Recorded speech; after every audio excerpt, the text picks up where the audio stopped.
नमस्कार दोस्तों, मैं रोहन मिश्रा एक बार फिर से आपका बहुत बहुत स्वागत करता हूं अपने YouTube channel SSS institute of education में। बहुत सारे बच्चों की डिमांड थी कि सर एक बार एनईपी 2020 पर एक वीडियो लाया जाए। तो हमने क्या किया कि भाई नोट्स तो भाई सभी लोग प्रोवाइड करा रहे हैं, हर लगभग सभी इंस्टीट्यूशन, है ना। तो हमें बताने की जरूरत नहीं है। हमने क्या किया, कुछ नहीं किया, हमने बस जो है ऑफिशियल साइट से मैंने इसकी वीडियो निकाल ली, है ना। तो आज हम इसी पीडीएफ को पूरा जो है पढ़ने जाएंगे। ठीक है, देखते हैं इस पीडीएफ में मतलब जितनी भी सारी चीज़ें होंगी। और आपसे एक चीज़ ये बताना था कि शुरुआती के लगभग इस पीडीएफ के, यानी यहाँ पर जो हमने एनईपी 2020 का जो भी आपके सामने ओपन किया हुआ है, ठीक है, इसका शुरुआती कम से कम 20 पेज, है ना। शुरुआत के लगभग 20 पेज जो है आपका 80% कवर करेगा। ध्यान रखिएगा मैं क्या कह रहा हूँ। इस पीडीएफ का लगभग शुरुआत के लगभग 20 पेज आपका 80% क्वेश्चन को कवर करेगा। बाकी जो उधर बचेगा लगभग हमें लगता है 100-125 पेज है लगभग, है ना। उसमें जो है आपको लगभग 20% देखने को मिलेगा। तो यहाँ पर हमें ध्यान फोकस कहाँ करना है, शुरुआती की जो है जो भी सारी चीज़ें होंगी यहाँ पर उसको हमको फोकस करना है, फर्स्ट पेज पर फोकस करना है। ठीक है, क्योंकि यहाँ से हमको शुरुआत होगा कि भाई जितने भी क्वेश्चन आ रहे हैं, है ना, क्योंकि हमारा इमारत का जो भी एग्जाम है ना, चाहे वो TGT, PGT, hostel warden and other कोई भी हो इमारत का, क्योंकि भाई उसमें भाई एनएपी कंपलसरी है, वो भी 10 मार्क्स का आ रहा है सीधे सीधे, है ना। और बहुत ज़्यादा हार्ड है भी नहीं, ये एक वीडियो आपको कंप्लीटली 10 नंबर दे करके जाएगा।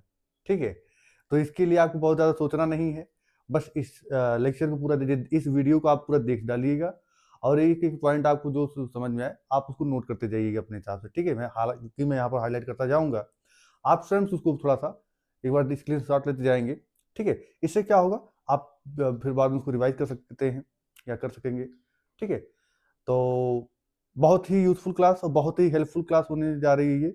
और मैक्सिमम भैया इसका इस वीडियो बनाने का हमारा एक ही पर्पज है कि इस वीडियो को आप मैक्सिमम लोगों तक पहुंचाने का प्रयास करेंगे, जिससे जो भी कैंडिडेट हैं जो आपके इमारत के एग्जाम देने जा रहे हैं उनके पास तक ये पहुंच सके एक पार्टिकुलर समय के पहले। ठीक है, क्योंकि जो सारी चीज़ें हैं आपको यहाँ पर, क्योंकि इसमें कुछ तो ऐड किया नहीं गया है, एकदम सीधे आपके सामने ओपन किया गया है इस पीडीएफ को ही। ठीक है, जिससे आप कंप्लीटली रूप से इसको समझ पाएँ। ठीक है, जो चीज़ें शायद हमारे बताने में भी छूट सकती है, क्योंकि भाई पीडीएफ है वो इतना लंबा तो चल रहा, तो संभव हमारे लिए भी लाइन टू लाइन एक्सप्लेन करना संभव नहीं होगा, बट प्रयास किया जाएगा टोटल। ठीक है, तो जो हमसे छूटेगा उसको आप स्क्रीनशॉट से रखेंगे। ठीक है, तो बाकी पूरा प्रयास किया जाएगा कि एक्सप्लेन किया जाए। ठीक है, तो चलिए विदाउट टाइम वेस्ट किए हुए चलते हैं, शुरुआत करते हैं राष्ट्रीय शिक्षा नीति। देखिए पहली चीज यहाँ नेशनल एम्बलम आपका है।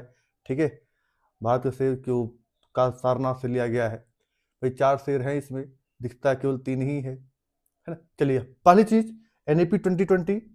ठीक है, कौन जारी किया था, मानव संसाधन विकास मंत्रालय। ठीक है, जिसका नाम अब बदल चुका है, इसका नाम हो चुका क्या, एजुकेशन मिनिस्ट्री हो चुका है। ठीक है, एजुकेशन मिनिस्ट्री कैसे हुआ, क्योंकि भाई ये एनईपी 2020 का ही देन है। जब ये लाया गया तो उसमें बताया गया कि भैया ऐसा है कि आप इसको बदल दीजिए, इसका नाम बदलिए। अच्छा, ये लाया किसके बेस पर लाया गया था, तो ये कस्तूरी रंगन समिति की अध्यक्षता में लाया गया था, कस्तूरी रंगन। ठीक है, इस चीज़ को ध्यान रखिएगा। 2017 में अपनी रिपोर्ट सौंपी थी। ठीक है, इस चीज़ को ध्यान रखिएगा, उन्हीं की कमी रिकमेंडेशन पर लाया गया था, तो ये अभी इसका नाम चेंज हो चुका है। ठीक है, चलिए अब शुरुआत करते हैं। ये देखिए पूरा अध्याय किसमें है, टोटल पृष्ठ संख्या थर्ड जो भी सारी है टोटल मिला करके। ठीक है, चलिए टोटल 27 अध्याय हैं भाई इसमें, 27 चैप्टर। ये परिचय दिया गया है, तो ये परिचय में थोड़ा सा देख लेते हैं भाई क्या कहा गया है इसमें। यहाँ पर दिया गया है शिक्षापूर्ण मानव क्षमता को प्राप्त करने, एक न्याय संगत और न्यायपूर्ण समाज के विकास के लिए, ठीक है, राष्ट्रीय विकास को बढ़ावा देने के लिए मूलभूत आवश्यकता है गुणवत्तापूर्ण शिक्षा तथा सार्वभौमिक पहुंच प्रदान करना, वैश्विक मंच पर सामाजिक न्याय और समानता, वैज्ञानिक उन्नति, राष्ट्रीय एकीकरण और सांस्कृतिक संरक्षण के संदर्भ में भारत की सतत प्रगति और आर्थिक विकास की कुंजी है। सब मिला जुला करके ये है, इसका जो मेन उद्देश्य है हमारे समाज के बेहतर कल्याण के लिए, हमारे समाज का मतलब जो आने वाली हमारी पीढ़ी है, ठीक है, उसके बेहतर विकास के लिए सारे प्रयास किए जा रहे हैं, जिससे आने वाले अभी तक जो चल रही थी प्रोसेस तो चल ही रही थी 10+2 वाली, अभी 5+3+3+4 का प्रोसेस आ चुका है। ठीक है, क्योंकि देखिए हर एक चीज को पैटर्न को बदलना पड़ता है। है ना। तो यहाँ पर भी ये क्या किया गया, 1986 के बाद जो 1992 में लाया गया, हाँ ठीक है, तो उसके बाद ये लाया गया अभी, ठीक है, 22 में 2020 में भाई, ठीक है। तो चलिए फिर क्या कर रहा है कि अगले दशक में भारत दुनिया का सबसे युवा जनसंख्या वाला देश होगा। ये लाइन, इन सब लाइन पे फोकस करिएगा, ठीक है। यानी ये कह रहा है कि यानी कि 2030 के बाद, यानी 2030 तक में हमारा जो इंडिया होगा, पूरे भारत मतलब पूरे वर्ल्ड का सबसे ज्यादा युवा इस कंट्री में होंगे। वास्तविकता भी है, ठीक है। और किसी भी कंट्री का अगर उसका ग्रोथ डिपेंड करता है तो उसके यहाँ यूथ पॉपुलेशन कितनी है इस पर डिपेंड करता है। जो तत्काल समय में आपको चाइना में ग्रोथ देखने को मिली है, वो वहाँ के यूथ की वजह से देखने को मिली है। हालांकि अब वहाँ पर सरकार ने पूरा पैटर्न बदल दिया, क्योंकि वहाँ पर अब जितने भी युवा थे अब बुजुर्ग की तरफ बढ़ चुके हैं, ठीक है। फिर क्या कह रहा है कि नेक्स्ट 2015 भारत सरकार 2015 में अपनाए गए सतत विकास एजेंडा 2030 के लक्ष्य फोर, ध्यान रखिएगा, ठीक है।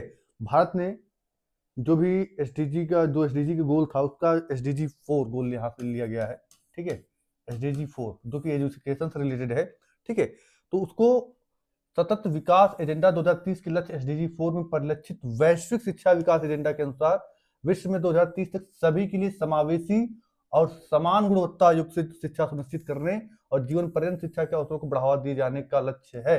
यानी सब मिला जुला करके ये है कि 2030 तक, ठीक है, इस एसडीजी 4 को हमें प्राप्त करना है। सब मिला जुला करके ये कह रहा है कि हमें 2030 तक में जितने भी हमारे एसडीजी 4 यानी जो आपका सस्टेनेबल डेवलपमेंट गोल का जो भी चौथा उद्देश्य है, इसको हमें कब तक प्राप्त कर लेना है, 2030 तक। आपको ध्यान ही रखना है एनईपी 2020 किस एसडीजी से रिलेटेड है, एसडीजी 4 से रिलेटेड है, इस चीज को भी ध्यान रखना है, ठीक है।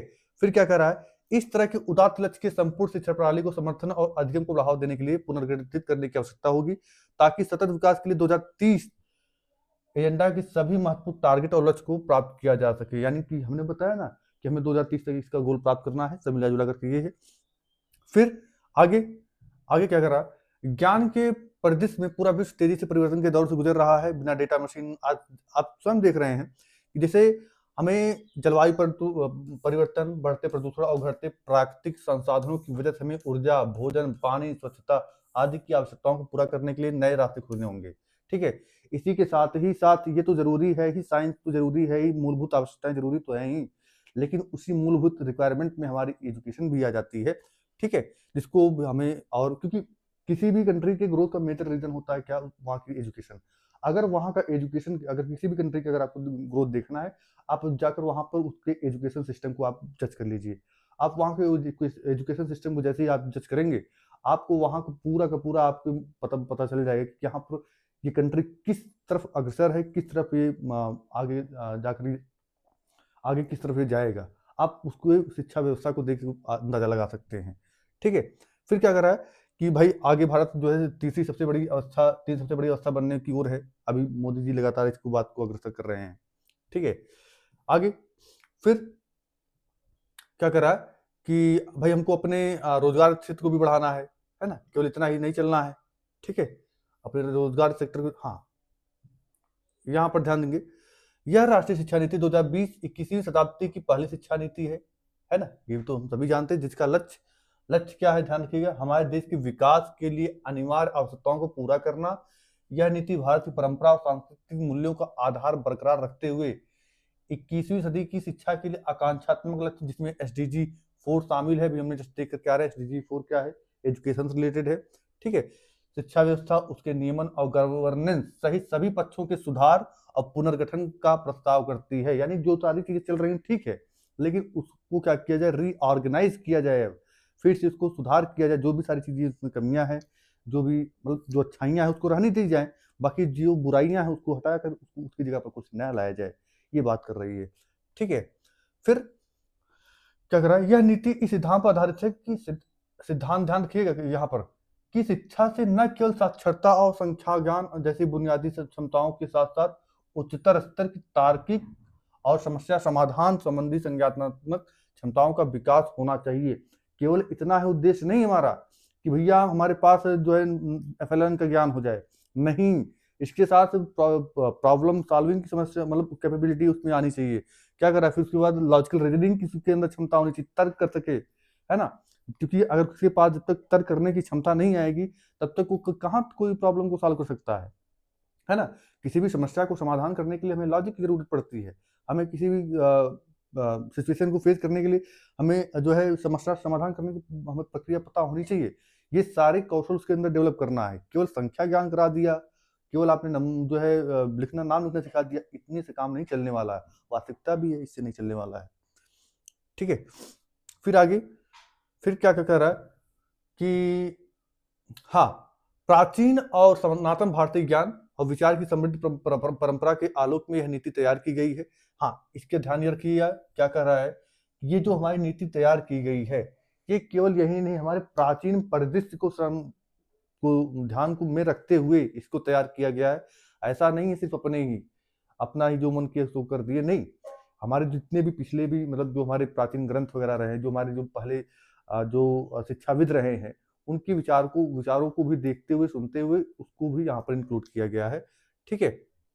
साथ ही साथ और जैसे में देखिए उस समय पहले तक्षशिला जो विश्वविद्यालय था, नालंदा विश्वविद्यालय था, विक्रमशिला वल्लभी जैसे जो प्राचीन जो विश्व स्तरीय संस्थान थे, यहाँ पर जो सारी चीजें इंक्लूड थी, वहां से एजुकेशन मतलब एजुकेशन से रिलेटेड जो भी सारी चीजें रही हुई हैं, वहां से ला करके इसमें इंक्लूड किया गया है। ठीक है?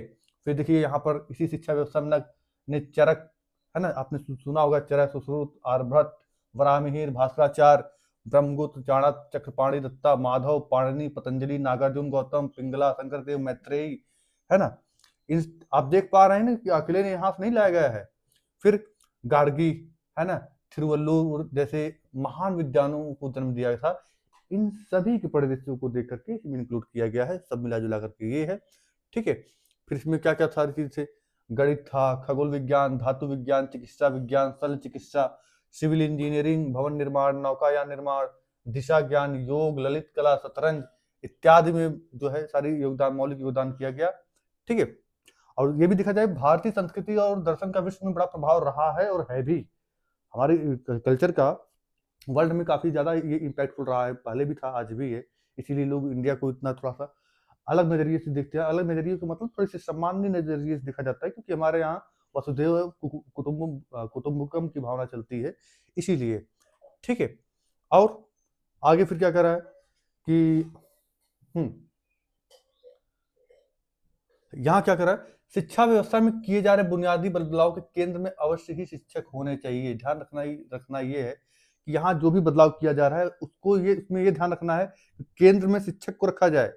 ऐसा नहीं आपको शिक्षक को एकदम साइड कर दिया, आपने जो भी सिलेबस बना रहे हैं, जो कुछ बना रहे हैं, आपने बना दिया, पता नहीं टीचर का क्या कैपेबिलिटी है। ठीक है? उसको एक बेसिक में रखिए, बीच में केंद्र में सेंटर रखिए, उसको देख करके आप बनाइए जो सारी चीजें बनानी है। ठीक है? फिर क्या कर रहा है कि भाई हाँ, एक चीज ध्यान देना है, टीचिंग कोई सर्विस नहीं है, सॉरी, ये कोई जॉब नहीं है, ये एक सर्विस होती है। ठीक है? ये सर्विस होती है। ठीक? हाँ, पिछली नीतियों के बारे में थोड़ा सा देखते हैं। पिछली नीतियों में देखिए जो क्या था, शिक्षा पर पिछली नीतियों का जो मुख्य रूप से शिक्षा तक पहुंच के मुद्दों पर था। जो हमारी जो पिछली नीतियां थी 1986 और 92 वाली, उसमें ये था कि भैया किसी तरीके से लोग अपना नाम लिख लें, किसी तरीके से वो नोट वगैरह मतलब पैसे वगैरह गिन ले, इस पर फोकस था। किसी मतलब उनको नंबर्स का ज्ञान हो जाए, अक्षर को पहचाना सीख जाए, इतना तक फोकस था। ठीक है?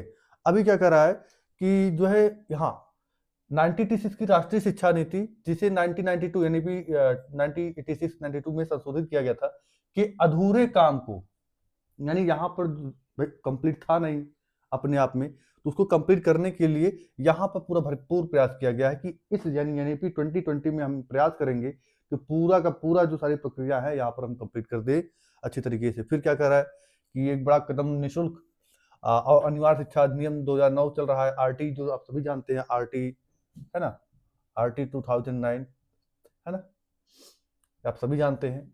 उसमें अनिवार्य और जो है जितने भी 6 से लेकर 14 वर्ष तक के बच्चे के लिए था, हालांकि अभी बदल चुका है, अब 3 से लेकर 18 साल तक के बच्चों के लिए हो गया है ये। ठीक है? तो चलिए, हाँ, तो आरटी ने ये व्यवस्था की थी। फिर इस नीति के आधार सिद्धांत ध्यान रखना है, इसका क्या क्या आधार सिद्धांत है यहाँ पर देखेंगे। ये देखिए, मूलभूत सिद्धांत जो बड़े स्तर पर शिक्षा प्रणाली और साथ ही व्यक्तिगत संस्थानों दोनों का मार्गदर्शन करेंगे। पहला क्या कर रहा है? पहला सिद्धांत, हर बच्चे की विशिष्ट क्षमताओं की स्वीकृति, पहचान और उनके विकास हेतु प्रयास करना। यानी कि सबसे बड़ी चीज ये है, हमारे पास सपोज एक बालक है, हमें ये पहचानना है कि उसकी एक विशेष क्षमता होती है, उसके विशेष क्षमता को हमको निखारना है। ऐसा नहीं उसमें तो हमने देखा एक बात, बालक को 50 जो है इसमें बुराई भरी है और अच्छाई कोई देख ही नहीं रही है। मतलब हम अच्छाई देखने का प्रयास ही नहीं करते, सच्चाई ये है। हमें उस बच्चे की या उस जो भी बच्चा है उसको ध्यान देना पड़ेगा, उसको ऑब्जर्व करना पड़ेगा बहुत बारीकी से कि भाई इसके अंदर क्या कला हो सकती है, किस सेक्टर में बढ़िया कर सकता है। हमको उसके अंदर जो भी कला है, जो भी आर्ट है, जो भी उसके अंदर जो भी क्षमताएं हैं, उसको बाहर निकालने का, यानी बाहर निकाल कर उसको विकास, उसको विकसित करने का काम करना है, ना कि उसको दबाने का कवर करना है। यही बात कर रहा है यहाँ पर। हर बच्चे की एक विशिष्ट क्षमता होती है और उसको पहचानना और उसको ग्रोथ, उसको मतलब उसका विकास करना, ये क्षमता होनी चाहिए हमारा, है ना। पहला सिद्धांत हमारा ये क्लियर हुआ। दूसरा क्या कर रहा है? बुनियादी साक्षरता और संख्या ज्ञान को सर्वाधिक प्राथमिकता देना। ये बहुत बड़ी चीज है भाई, ये बहुत बड़ी और बहुत ही अच्छी चीज है। यानी हम जैसे कहते हैं ना कि किसी भी बिल्डिंग को बनाने से पहले पहले हमारी नींव मजबूत होनी चाहिए। जब तक हमें संख्या ज्ञान नहीं हो सकता, जब तक हमें लेटर का ज्ञान नहीं हो सकता, पहचानने का ज्ञान नहीं हो सकता, तब तक हम कहाँ तक बता सकते हैं? हम बता ही नहीं पाएंगे भाई। अभी हमने दे दिया कि भाई हमको संख्या ज्ञान है ही नहीं, मैंने दे दिया, अब बताओ ये कितना लिखा है, बच्चा गायब, उसको समझ ही नहीं आ रहा है क्या लिखा गया है ना। ये मतलब हमको सिर्फ इतना ही नहीं बताना है, हमको ये देखना है कि सारी चीजें पहुंच पा रही हैं कि नहीं, इतनी पहुंच पा रही हैं, वहां तो वो बच्चा पहुंच पा रहा है कि नहीं पहुंच पा रहा है, वही सारी चीजें डेवलप करना है। यानी उसको लिखना और पढ़ना, साथ ही साथ उसके अंदर कॉन्सेप्चुअल अंडरस्टैंडिंग डेवलप करना कि वो इस चीजों को आगे, जो भी चीज उसने सीखा हुआ है उसका उपयोग कैसे करे आगे चल करके। इन सारी चीजों को हमको क्या करना है? प्रायोरिटी देनी है। ठीक। फिर क्या कर रहा है? फ्लेक्सिबिलिटी। तीसरा पॉइंट ये फ्लेक्सिबिलिटी लानी चाहिए, है ना। फ्लेक्सिबिलिटी का मतलब क्या हुआ कि जैसे हमें एक एजुकेशन में एक ढर्रा दे दिया गया कि नहीं भैया लाइन टू लाइन ऐसे चलना है, नहीं। आप उसको कहिए कि आप जिस तरीके से कर सकते हैं आप करने का प्रयास करें। हाँ, जितना वो बच्चा बालक सीख पा रहा है आप उसको, अगर वो गलत भी कर रहा है तो आप उसमें क्या करें, उसमें आप त्रुटि जो भी हो रही है उसको आप सुधार करने का प्रयास करें, उसको आप हटाने का प्रयास नहीं करें। नहीं आपने गलत कर दिया है तो तुम पूरा गुड़गोबर हो, मूर्ख हो, महामूर्ख हो, बेवकूफ हो। नहीं, ये सारी चीजें नहीं करनी है। हमें बस इतना ध्यान देना है कि जो उसने सीखा है उसमें हमें क्या करना है? प्योरिफिकेशन करना है। उसमें हमें जो भी सारी उसने सीखा है उसको क्या छटाई करके उसमें जो बुराई उसको हटाना है, जो अच्छाई उसको रहने देना है। ये एक टीचर की कला रिस्पॉन्सिबिलिटी बन जाती है कि उसके अंदर जो भी सारी क्षमता है उसको रहने दीजिए, जो बुराई है उसको निकालने का प्रयास करें। ठीक है।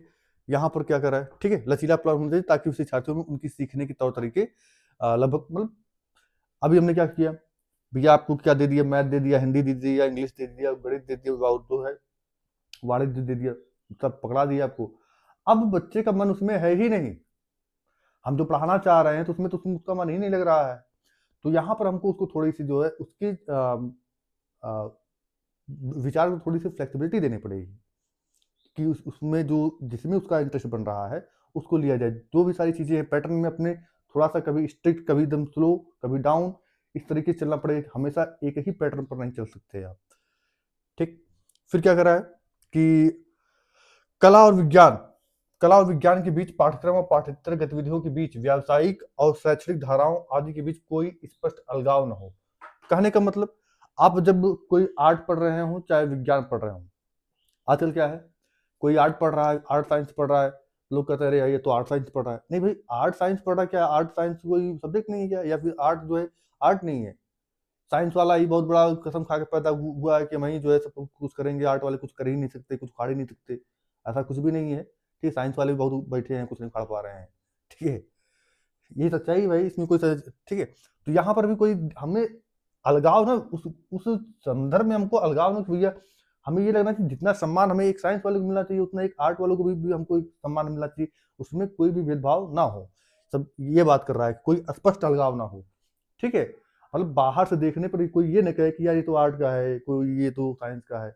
नहीं, वो आपका जो है बदलाव है, आपके विषय में बदलाव है, लेकिन उसके प्रतिभाव से ना बदल जाए। भावनात्मक जो बदलाव हो वो ना होना चाहिए। ठीक है, जिससे ज्ञान के क्षेत्र के बीच हानिकारक ऊंच नीच और परस्पर दूसरी है ना भाई, हो जाता है ना। मैं वही बात कर रहा हूं मैं कि भाई अगर सब्जेक्ट को लेकर के है। अभी मैं इधर खड़ा हूँ भाई, मैं साइंस साइड से रहा हूँ, तो क्या मैं साइंस साइड से रहा हूँ, क्या हमारे साथ जो है हमारे साथ केवल जो साइंस वाले बच्चे ही रहेंगे? हमेशा हम जो है हम जिससे मिलेंगे वो सिर्फ जो है साइंस वाला ही व्यक्ति होगा, उससे हम और किसी से नहीं मिलेंगे। तो ये सारी अब अलगाव ना हो, ठीक है? यही बात कर रही है कि यहाँ पर इसको लेकर कोई मतभेद न उत्पन्न हो। बदलाव केवल शैक्षिक होना चाहिए, वो मानवता पर ना आए, ठीक? ये पॉइंट हो गया, यानी 1 2 3 4 पॉइंट हो चुका है, टोटल 11 है, 4 कंप्लीट हो चुका है।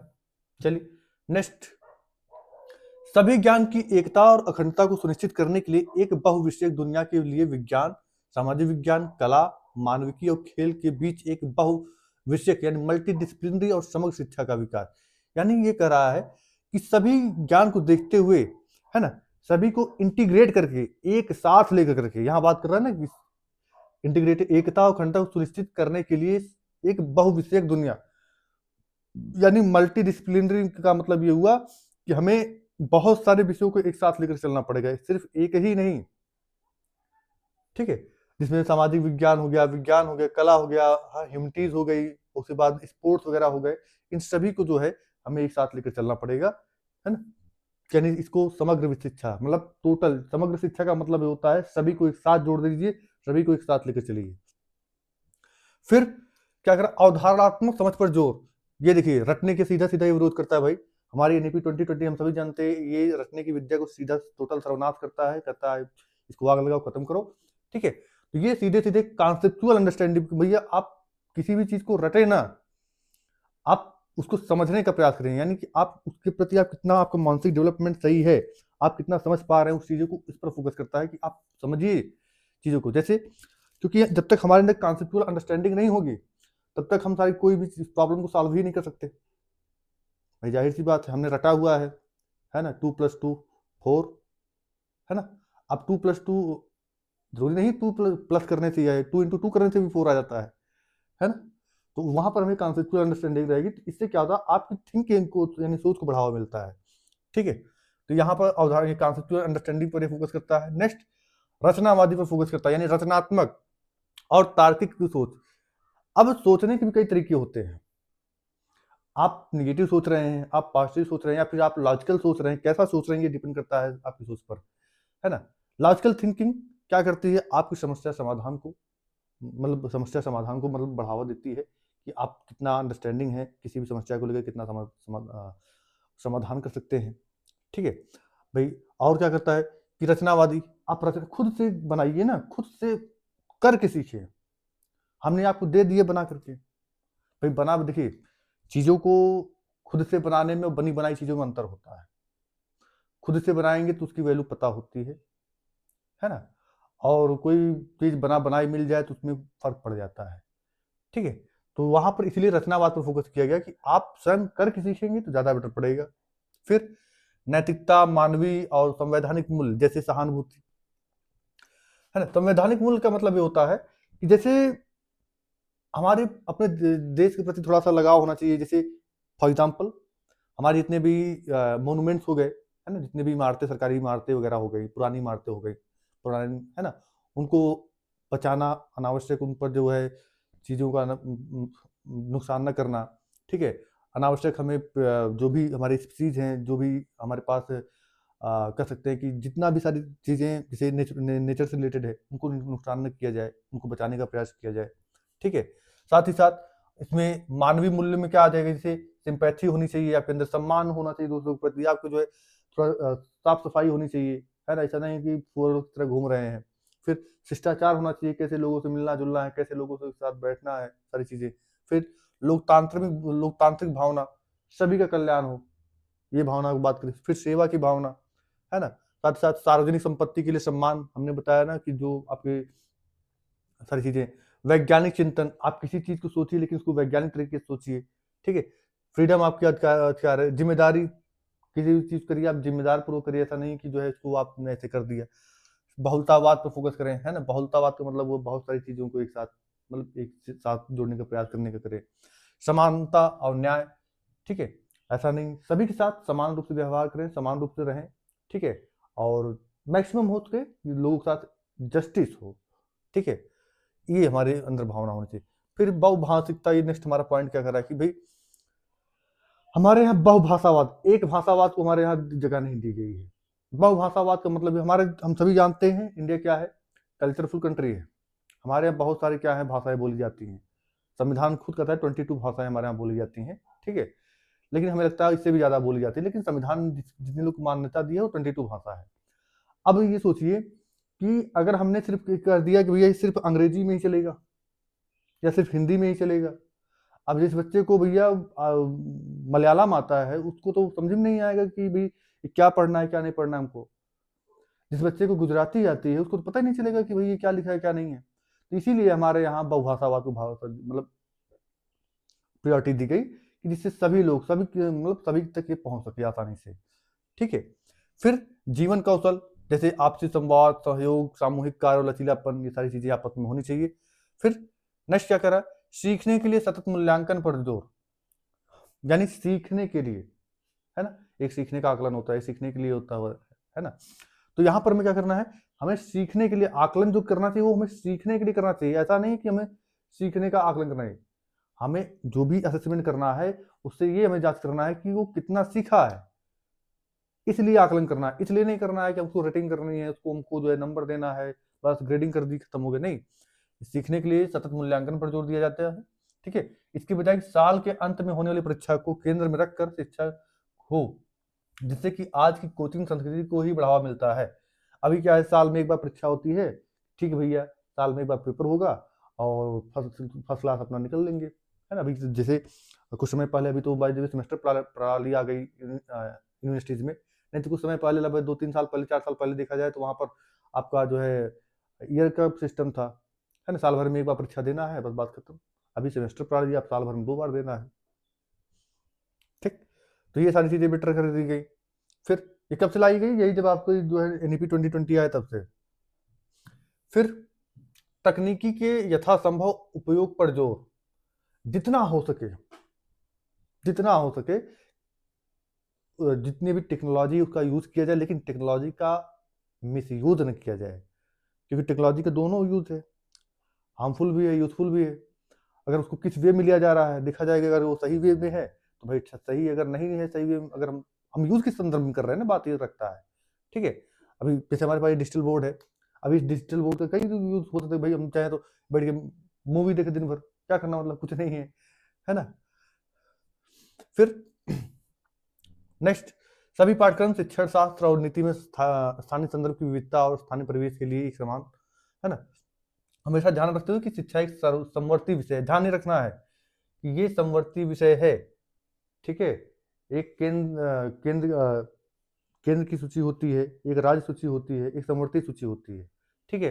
तो जो हमारा शिक्षा है ये समवर्ती सूची है, मतलब इस पर केंद्र का भी अधिकार है, इस पर राज्य का भी अधिकार है, ठीक है। यानी शिक्षा में जो भी अगर आवश्यक बदलाव किए जाने चाहिए, अगर राज्य सरकार बना रही है और वो हमारे एजुकेशन के लिए सही है तो उसको लागू किया जाएगा, अगर केंद्र सरकार बना रही है वो भी सही है तो उसको भी लागू किया जाएगा। सब मिला जुला करके ये है कि शिक्षा से संबंधित अगर वो पॉजिटिव वे में है तो चाहे केंद्र सरकार रूल बनाए चाहे राज्य सरकार रूल बनाए उसको इसमें शामिल किया जाएगा। इसीलिए शिक्षा किसका विषय है, समवर्ती सूची का विषय है, ठीक।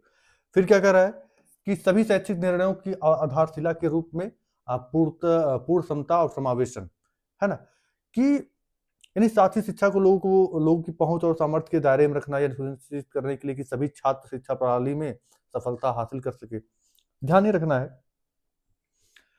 कि हम ये उम्मीद करें कि हमको 100% रिजल्ट मिलेगा, ये संभव तो नहीं है, लेकिन हाँ ये है कि 0% रिजल्ट ना आए। संभावना ये रखें 100% रिजल्ट तो नहीं मिलेगा, क्योंकि हमारे अगर पास 100 बच्चे हैं तो हम ये नहीं तो कम कर सकते कि सभी के सभी का 100% ही आएगा, है ना। हम इतना उम्मीद कर सकते हैं किसी का जो है, जो हो सकता है कभी 0 शुरू किया हो वो 30-40% पाकर रह जाए, तो सुधार हुआ ना भाई। 0 से वो 30% पर आया, 40% पर आया, बहुत बड़ी बात है, ठीक है। फिर स्कूली शिक्षा से उच्चतर शिक्षा तक सभी स्तरों की शिक्षा पाठ्यक्रम में तालमेल, प्रारंभिक बाल व्यवस्था देखभाल तथा शिक्षा से, ठीक है। यानी कि ये कह रहा है कि स्कूली शिक्षा जो भी बनाई जाए, जैसे हमारी सीढ़ी नहीं होती है, सीढ़ी, है ना, कुछ इसी तरीके से होती है। भी जैसे जैसे आप सीढ़ी चलते जाएं, है ना, हर एक सीढ़ी आपस में रिलेटेड हो, ऐसा ना हो कि जो है हम यहाँ से चढ़े फिर यहाँ पर आए तो एकदम बदल ही गया। अब यहाँ से यहाँ चलना बड़ी मुश्किल की बात है भाई, फिर यहाँ पहुंचे तो एकदम नहीं, हर एक कड़ी आपस में जुड़ी होनी चाहिए, आपस में ऐड होनी चाहिए। मतलब जैसे हम चलते हैं ना सीढ़ी पर, हर एक सीढ़ी आपस में रिलेटेड होती है, वैसे शिक्षा का भी नियम हुआ कि वो हर एक लाइन, हर एक क्रम आपस में जुड़े हुए हों। ठीक है, नेक्स्ट, शिक्षकों और संकाय को सीखने की प्रक्रिया का केंद्र मानना, है ना।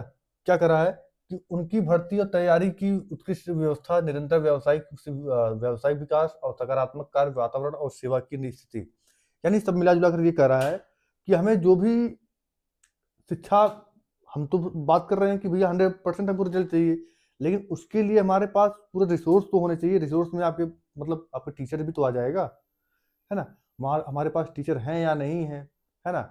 विद्यालय हमारे पास बहुत सारे हैं, उसमें टीचर ही नहीं अवेलेबल है, हाँ, तो कहाँ संभव हो पाएगा। तो हमें इस चीज़ को भी ध्यान रखना है कि सारी चीज़ें ये सभी फुलफिल हो सके। फिर नेक्स्ट, शैक्षिक प्रणाली की अखंडता, पारदर्शिता और संसाधन कुशलता, ऑडिट और सार्वजनिक प्रकटीकरण का माध्यम, ठीक है। हल्का लेकिन प्रभावी नियामक ढांचा, यानी कहने का मतलब ये है कि हमारे पास जो भी संसाधन है उसमें क्या होना चाहिए, पारदर्शिता होनी चाहिए। मतलब उसमें ये ना धांधली ना हो, ठीक है। अभी क्या है, जो भी सारी चीजें हैं उसमें धांधली की संभावना अधिक रहती है। भाई हम एक एग्जाम देते हैं तो भी लीक हो जाता है, ये संभावना है ना। संभावना क्या हुआ भी है, आप सभी जानते हैं, देखे भी, हमने भी देखा है, आपने भी देखा है। तो यहाँ पर पारदर्शिता नहीं है, तो इस चीज को हमको रोकना है, बचाने का प्रयास कर रहा है। इसको बचाना क्या, इसको एकदम खत्म करना है, ठीक है। फिर गुणवत्तापूर्ण शिक्षा और विकास के लिए उत्कृष्ट स्तर का शोध, है ना। हमें लगातार शिक्षा पे ऐसा नहीं बैठ जाना है, उस पर लगातार वर्क करते रहना है। जितना भी उसके हमारे हित के लिए जरूरी हो उतना उसमें प्रयास किया जाए।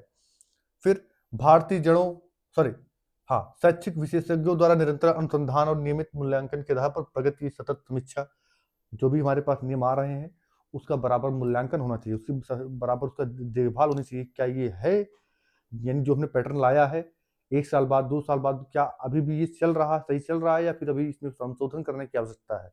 अगर संशोधन करने की आवश्यकता है तो उसको किया जाए, अगर नहीं है तो चलने दिया जाए, वेट किया जाए उस समय का। ठीक, फिर क्या करें कि भारतीय जड़ों और गौरव से बंधे रहना, हाँ, ये बड़ी बात है। सब करते हुए ये न भूल जाइए कि भैया हमारा कल्चर क्या है, हमारा गौरव क्या है, हमारा कुछ है या नहीं है, ये न होने पाए। आपको ध्यान रहे इस चीज़ को, ठीक है। क्योंकि हम भाई सनातन धर्म से बिलोंग करते हैं, तो भाई हमारे पास इतना तो होना ही चाहिए, भारतीय संस्कृति। नेक्स्ट, क्या करा, शिक्षा एक सार्वजनिक सेवा है। हाँ, हमने बताया ना, शिक्षा एक कोई जॉब नहीं है, ठीक है। ये एक सेवा है, सर्विस होती है जो कि प्रोवाइड करता है एक व्यक्ति, ठीक है। गुणवत्तापूर्ण शिक्षा तक पहुंच को प्रत्येक बच्चे का मौलिक अधिकार माना जाना चाहिए। सही चीज है ये हर एक बच्चे का फंडामेंटल राइट है। हर एक व्यक्ति तक ये शिक्षा पहुंचनी चाहिए, चाहे वो अमीर हो, चाहे वो गरीब हो, चाहे किसी भी लेवल का व्यक्ति है, उस तक ये पहुंचे। ये मैं भी चाहता हूँ, ये सरकार भी चाहती है, ये सभी चाहते हैं। फिर क्या करा है कि एक मजबूत जीवन सार्वजनिक शिक्षा प्रणाली में पर्याप्त निवेश, ठीक, यानी कि साथ ही बच्चे सच्चे परोपकारी, निजी और सामुदायिक भागीदारी को, मतलब उनके अंदर जो मानवीय मूल्यों में ना एक होती है, ईमानदारी चीज होती है ना। और मानवीय मूल्य में जैसे ईमानदारी हो गया, है ना, व्यवहार कुशलता हो गई, दया हो गया, सिंपैथी हो गया, एम्पैथी हो गए, ये सारी चीजें मानवीय मूल्यों में आते हैं। इन सारी चीजों को साथ में रखें, ठीक है, तो ज्यादा बेटर पड़ेगा। अब इस नीति का विजन क्या है ना, एक बार देख लेंगे ध्यान से, ठीक है।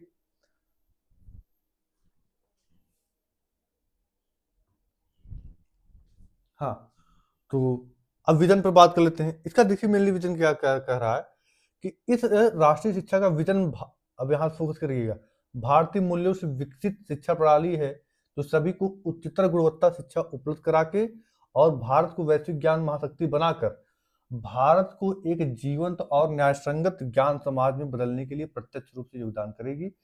नीति में परिकल्पित है कि हमारे संस्थानों की पाठ्यचर्या और शिक्षा विधि छात्रों में अपने मौलिक दायित्वों और संवैधानिक मूल्यों, देश के साथ जुड़ाव और बदलते विश्व में नागरिक की भूमिका, उत्तरदायित्वों की जागरूकता उत्पन्न करे। सब मिला जुला करके ये है, जैसे जैसे दुनिया बदल रही है खुद को बदलना पड़ेगा, है ना। अपने देश के विकास के लिए जो भी हर संभव कदम उठाना चाहिए वो हमारी नई शिक्षा नीति उठाएगी। ठीक है, फिर क्या करा, नीति का विजन छात्रों में भारतीय होने का गर्व न केवल विचार में बल्कि मतलब व्यवहार, बुद्धि, कार्यों में भी, साथ ही ज्ञान, कौशल, मूल्यों, सोच में भी होना चाहिए। हम भारतीय हैं केवल कहने से ही न चले, हमारे व्यवहार में दिखना चाहिए, हमारे व्यक्तित्व में झलकना चाहिए। हम कहीं भी जाएं जैसे हमको झलकना चाहिए। तो ये सारी चीजें होती है। हाल फिलहाल में हम गए थे काशी, तो वहां पर एक फॉरेनर थे, तो वहां पर हम जब बैठे तो हमारे साथ एक लोग और थे, तो वो कह रहे थे उनके साथ सेल्फी लेने की उनकी इच्छा थी, तो हम वो गए बेचारे, शायद तो शायद उनको मना मना कर दिया गया। अब मैं वहीं जस्ट था, तो महिला जापान से थी, तो वो क्या किया कि मतलब सिंपल सा मैंने, देखिए अगर आपके कल्चर में, आपके स्वभाव में वो सारी चीज़ें दिख रही हैं तो लोग ऑटोमेटिक प्रभावित हो जाते हैं, आपको बोलने की भी रिक्वायरमेंट नहीं पड़ती। ये चीज़ है, अगर आपके व्यवहार में वो सारी चीज़ें हैं, अवेलेबल हैं, तो आपको कहना नहीं पड़ेगा। ठीक है, तो वहाँ पर सिंपल सी बात है भाई, वहाँ पर हम सभी लोगों ने फोटो अपना क्लिक कराया। ठीक है, तो सिंपल से, तो यानी यहाँ पर वही बात कर रहे हैं, आपके व्यवहार में झलकना चाहिए।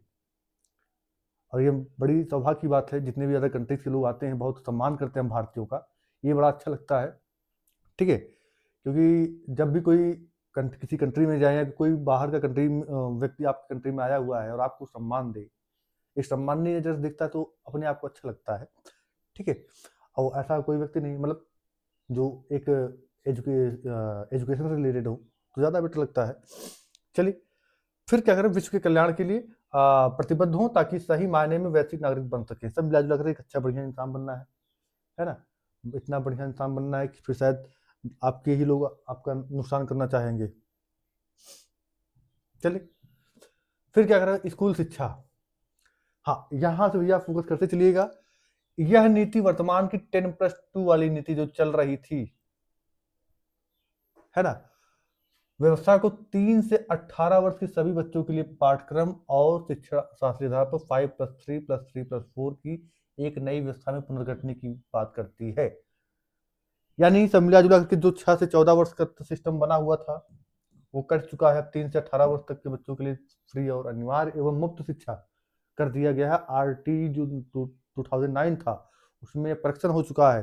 ठीक है, इसकी बात करती है। साथ ही साथ इसका फॉर्मूला याद कर लीजिएगा, 5+3+4, ये तो ऑलरेडी अभी हम इसको पूरा डिटेल करते हैं। ठीक है, इसको इस सूत्र में बांटा गया है। फिर क्या करें, जैसा कि यहाँ दी गई आकृति में दिखाया गया है कि अध्याय 4 में भी इस पर विस्तृत विवरण दिया गया है। चलिए अब ये देखते हैं हमारे पास जो टेबल बनाया गया है क्या। ठीक है, देखिए हमारे पास पिछला वाला जो सिस्टम था और ये हमारे पास नया वाला है। पिछला वाला 10+2 था, है ना। यहाँ पर देखिए, ठीक है, जो यहाँ शुरुआती वाले में 10 वर्ष 6 से 16 वर्ष तक था, फिर 2 से 16+18। अब 5 ये हो गया 5 वाला फाउंडेशन वाला, +3+3+4। ठीक है, ये आपको दिख गया सारी चीजें। इसमें क्या कहा गया है कि जो शुरुआती के जो 3 ईयर्स होंगे, यानी उसको हम किस नाम जानेंगे, यानी कि जो भी बच्चा, आप ये समझे, यहाँ देखिए 6 to, ये 3 से लेकर के 5 साल तक के बच्चों के लिए है ना। 3, 4, 5, यानी 3 to 5 ईयर के बच्चों के लिए है। ठीक है, इसमें जो भी बच्चे होंगे इनको जो भी एजुकेशन दी जाएगी, यहाँ पर उसको हम आंगनबाड़ी के नाम जानते हैं या प्री स्कूल के नाम जानते हैं या बाल वाटिका के नाम जानते हैं। ध्यान ये रखना है। इस 5 में हमारे पास ये 5 है, इस 5 का 3+2 करिए, है ना। शुरुआती में क्या है आपका, कह सकते हैं फंडामेंटल, यानी फाउंडेशनल, आपका फाउंडेशनल एजुकेशन। फिर 2 क्या है, 1+2, कक्षा 1 और 2। ठीक है, ये सारी चीज, यानी 5 में क्या हुआ, यानी आपका जो आपका जिसको हम बाल वाटिका बोलते हैं या फिर हम आंगनबाड़ी बोलते हैं, 3 साल का वो कोर्स हुआ। फिर क्लास 1 और 2। ठीक है, अच्छा इनकी एज क्या है, 6 से 8 तक की। आप कहीं भी स्कूल में आज एडमिशन कराना चाहिए, कक्षा क्लास फर्स्ट में उसका एडमिशन तभी होगा जब वो क्लास कम से कम 6 साल की उम्र पूरी कर चुका होगा तब। ठीक है, तो कक्षा 1 और 2 में जो बच्चा होगा उसकी उम्र 6 से 8 साल की होनी चाहिए। ठीक है, तो यानी आप ये कह सकते हैं कि यहाँ पर जो 5 है ना, यहाँ 3 और 2 वाले में एज कितनी होनी चाहिए, 6 से लेकर के 8 होना चाहिए। फिर यहाँ कितना होना चाहिए, 3 से लेकर 5 वर्ष होना चाहिए। ठीक है, इतना एज का क्लियर है। फिर 8 से लेकर 11 साल का जो बच्चा है, भाई 8 9 10 है ना, 8 से लेकर के 11 साल जो बच्चा है उसमें कौन कौन सी क्लास आ जाएगी, क्लास 3rd आ जाएगा, क्लास 4th आ जाएगा, क्लास 5 आ जाएगा, 3 क्लास इसमें आ जाएंगी। इसको हम प्रिपरेटरी एजुकेशन के नाम जानते हैं। फिर 3+3 का मतलब ये हुआ कि 6 से लेकर के 8 में जो बच्चे पढ़ रहे हैं, यानी जिनका एज 11 से लेकर 14 साल तक की उम्र है, उनको हम मिडिल एजुकेशन के अंडर कंसिडर करते हैं। यहाँ पर भी 3 साल की हो जाएगा, यानी आपका कह सकते हैं जूनियर हाई स्कूल जिसको बोला जाता है, 6 7 8। ठीक है, इसमें आ जाएगा। फिर लास्ट का जो 4 ईयर है ना, इसमें आपके लेकर 14 से लेकर 18 साल तक के बच्चे आ जाएंगे, जो आपके 9 10 11 12 से बिलोंग करते हैं, जिसको हम सेकेंडरी एजुकेशन के नाम जानते हैं। ठीक है, आई होप ये फार्मूला आपको क्लियर होगा। ठीक है, तो एक बार स्क्रीनशॉट ले लीजिएगा, फिर चलेंगे आगे। ये नाम जरूर याद रखिएगा, जो फर्स्ट इसको क्या बोलते हैं, आंगनवाड़ी, फिर बाल वाटिका, फिर प्रिपरेटरी स्कूल। ठीक, चलिए आगे बात करते हैं, स्क्रीनशॉट ले लिए होंगे। चलिए, क्या कर रहा है, वर्तमान 3 से 6 वर्ष की उम्र के बच्चे 10+2 वाले ढांचा में शामिल नहीं है। ठीक है, ध्यान रखिए, क्योंकि 6 वर्ष के बच्चों को कक्षा 1 में प्रवेश दिया जाता है। वर्तमान से नए 5+3 के इसके अनुसार 3 वर्ष से कम बच्चों को शामिल कर प्रारंभिक बाल्यावस्था देखभाल और ECC early child care education की बात करता है। ठीक है, कि मजबूत बुनियाद को शामिल किया गया है जिससे आगे चलकर बच्चों का विकास बेहतर हो सके। ठीक है, अब प्रारंभिक बाल्यावस्था देखभाल, यहाँ पर एक पॉइंट बहुत अच्छी कही गई है। यहाँ पर पॉइंट, जो पहली पॉइंट लाइन पढ़िएगा इसका बहुत ध्यान से, क्या कह रहा है कि बच्चों के मस्तिष्क का 85% विकास लगभग 6 वर्ष की अवस्था से पूर्व हो जाता है। आप सोचिए, हम बेवकूफ करते हैं इस टाइप के बच्चों को। अभी क्या है, अभी जो है कोई व्यक्ति 18-20 साल का हो जाता है, कहते हैं आपके पास बुद्धि ही नहीं है, आपके पास निर्णय लेने की क्षमता ही नहीं है, तुमको सही गलत का पता ही नहीं है। अब सोचिए हमारा साइंस क्या कर रहा है कि क्लास 6 जो जो 6 साल का जो बच्चा है उसका 85 माइंड जो है डेवलप कर चुका होता है। आप सोचिए कितनी स्ट्रांग होती है, कितना ज़्यादा तेज डेवलपमेंट होता है वहाँ पर, है ना। तो ये कहना बंद करें कि आपके अंदर क्षमता नहीं है, आपको बेवकूफ़ बनाया जा रहा है, आपको भड़काया जा रहा है, नहीं। बच्चा कभी क्या होता है ना, कभी कभी वो सही डिसीजन लेता है लेकिन लोग उसका सपोर्ट नहीं करते हैं। ठीक है, तो ये आप यहाँ पर एकदम फैक्ट डायरेक्ट लिखा हुआ है, ध्यान रखेंगे। बच्चों के मस्तिष्क के उचित विकास और शारीरिक वृद्धि को सुनिश्चित करने के लिए उसके आरंभिक 6 वर्षों को महत्वपूर्ण माना जाता है। ठीक है, यानी शुरुआती बच्चा, यानी 0 ईयर से लेकर के 6 साल तक का बच्चा, उसको उसके लिए बहुत ही ज़्यादा इम्पॉर्टेंट स्टेज होता है, बहुत ही ज़्यादा उसके लिए बहुत महत्वपूर्ण समय होता है उसके डेवलपमेंट के लिए। इस टाइम उसका ध्यान रखना बहुत ज़्यादा जरूरी पड़ जाता है। फिर साथ ही साथ ये तो सारी चीज़ें हो ही गई। हाँ, यह ध्यान देना है, ईसीसी संभवतः क्षमता स्थापित करने में सबसे शक्तिशाली माध्यम हो सकता है ना, अर्ली चाइल्ड केयर है ना, एजुकेशन। प्रारंभिक बाल्यावस्था विकास देखभाल के लिए गुणवत्तापूर्ण शिक्षा के सार्वभौमिक प्रावधान को जल्द से जल्द निश्चय ही वर्ष 2030 से पूर्व उपलब्ध किया जाना चाहिए, ताकि यह सुनिश्चित किया जा सके कि पहली कक्षा में प्रवेश पाने वाले सभी बच्चों स्कूली शिक्षा के लिए पूरी तरह तैयार हों। हमेशा मिला जुला के ये करना है, प्रारंभिक बाल्यावस्था की देखभाल के लिए कम से कम 2030 से पहले, है ना, उन तक ये शिक्षा पहुंचाई जा सके, इस चीज को हमको ध्यान रखना है। ठीक है, फिर नेक्स्ट क्या बात कर रहा है कि हाँ, इसी में आपको जो है लचीला होना चाहिए, बहुआयामी, मतलब कह सकते हैं कि आपको फ्लेक्सिबल होना चाहिए, खेल कूद के माध्यम से होना चाहिए। ठीक है, जिससे उनमें एक मानवीय मूल्यों का विकास हो सके। सारी चीजें देखिए, सारी चीजें यहाँ पर मेंशन की गई, अच्छे व्यवहार, शिष्टाचार, नैतिकता, इन सारी चीजों का। ठीक है, फिर क्या यहाँ इस वाले पैराग्राफ, एनसीईआरटी द्वारा कक्षा 8 वर्ष की आयु तक के सभी बच्चों के लिए 2 भागों में प्रारंभिक बाल्यावस्था की शिक्षा के लिए एक उत्कृष्ट पाठ्यक्रम और शैक्षिक ढांचा, ठीक है, विकसित किया जाएगा। यानी 0 से 3 वर्ष के बच्चों के लिए एक सब फ्रेमवर्क और 3 से 8 साल के लिए एक अन्य सब फ्रेमवर्क। ध्यान रखिएगा, यहाँ से क्वेश्चन बनने की पूरी संभावना है। ठीक है, ठीक है। जो भी ढांचा जो बनाने का क्या क्या गया है, NCPFECCE,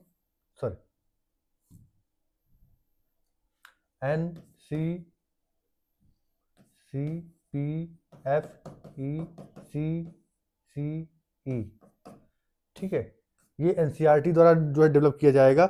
इसमें 0 से 3 बच्चों के लिए एक सब फ्रेमवर्क और 3 से 4 साल के लिए एक दूसरा दो फ्रेमवर्क बनाए जाएंगे, ध्यान में रखना है। ठीक है, फिर आगे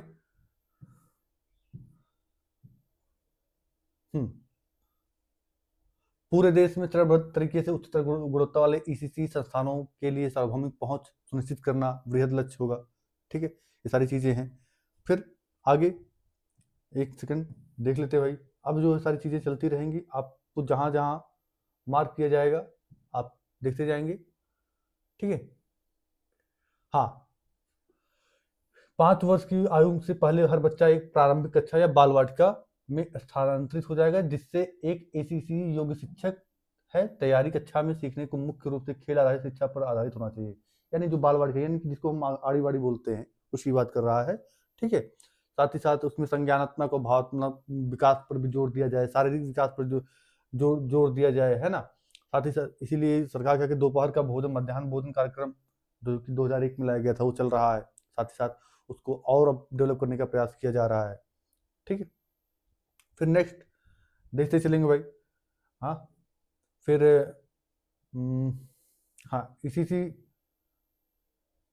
तो हाँ, दूसरा क्या है, बुनियादी साक्षरता एवं संख्या ज्ञान सीखने के लिए तात्कालिक आवश्यकता और पूर्व शर्त, है ना। यानी हमारे पास जैसे कोई भी चीज सीखना है, ऐसे तुम सिखा नहीं सकते कि आए सिखा दिए। अगर कोई नई चीज है उसको सीखना तो एकदम बहुत ज़्यादा डिफिकल्ट है। तो ऐसी कंडीशन में हमको ये करना है, उसके जो पूर्व ज्ञान है उसका प्रयोग करना पड़ेगा। जैसे हमें किसी बच्चे को बताना है कि जो है किसी भी जानवर के पास 4 पैर होते हैं, कुत्ते के पास 4 पैर होते हैं। अब कुत्ते के भाई, अगर कुत्ता क्या है, जानवर है, और जानवर क्या है, जानवर के पास कितने पैर होते हैं, 4 होते हैं। यानी उसको ये समझ हो जाएगा जैसे कुत्ते के पास 4 पैर होती हैं, वैसे अगर कुत्ता क्या है, जानवर है, और लगभग सभी जानवरों के पास कितने पैर होते हैं, 4 पैर होते हैं। तो उसको समझने में दिक्कत नहीं होगा, तो समझ जाएंगे भाई हाथी घोड़ा जितने सब दिख रहे हैं सभी के सभी क्या हैं, जानवर हैं, और जानवरों के पास कितने पैर होते हैं, 4 पैर होते हैं। इजीली समझ सकता है। ठीक है, तो उसके पूर्व ज्ञान से जोड़ा जाए। ठीक है, संख्या ज्ञान को भी 1 2 3 4 करके ऐसे दिखाएंगे तो ज़्यादा बेटर पड़ेगा। नहीं तो आप 2 4 5 10 12 13 14 है ना 64, क्या समझेगा, कुछ नहीं समझेगा। ठीक है, नेक्स्ट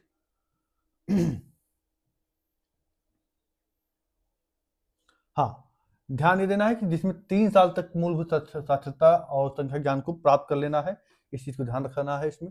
ठीक है, और शिक्षा प्रणाली सर्वोच्च प्राथमिकता 2025 तक प्राथमिक विद्यालय में सार्वभौमिक मूलभूत साक्षरता और संख्या ज्ञान प्राप्त करना होगा, ये ध्यान रखना है। यानी कि बुनियादी शिक्षा जो भी है, संख्यात्मक ज्ञान हमको कब तक प्राप्त करने का लक्ष्य दिया गया, 2025 तक दिया गया है, इस चीज को ध्यान रखना है।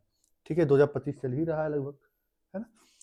तो इसके लिए देखिए मानव संसाधन मंत्रालय द्वारा प्राथमिक आधार पर आधारभूत साक्षरता एवं संख्यात्मक पर एक राष्ट्रीय मिशन स्थापित किया जाएगा। उसके अनुसार सभी प्राथमिक और उच्चतर प्राथमिक विद्यालयों में सार्वभौमिक मूलभूत साक्षरता ज्ञान के लिए राज्य या केंद्र शासित प्रदेश की सरकार 2025 तक प्राप्त किए जा सकने वाले चरणवार चिन्हित कार्यों और लक्ष्यों की पहचान करते हुए उनकी प्रगति को बारीकी से जांच और निगरानी करते हुए अविलंब एक क्रियात्मक योजना तैयार करेगी। ठीक है भैया, तो हाँ, और सारी चीजें क्या देखते हैं। फिर क्या कर रहा है कि जो पीटीआर है हमारा, है ना, वो कम से कम 31 का होना चाहिए, है ना। 30 बच्चों पर एक बच्चे मतलब टीचर होना चाहिए हमारा कम से कम।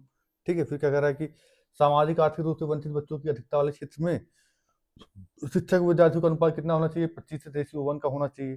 ठीक है, सामान्य का ये है, अगर कोई सामाजिक सोशियो इकोनॉमिक से पिछड़ा हुआ क्षेत्र है तो वहां पर ये रेशियो होना चाहिए। ठीक है, फिर नेक्स्ट आगे क्या बात करते हैं भाई, देख लिया जाए, है ना। हाँ, ये देखिए शुरुआती चरण एनसीईआरटी के द्वारा कक्षा 1 के विद्यार्थियों के लिए अल्पकालीन 3 महीने का प्ले आधारित स्कूल तैयारी मॉड्यूल बनाया जाएगा, जिसमें गतिविधियां और वर्कबुक होनी चाहिए।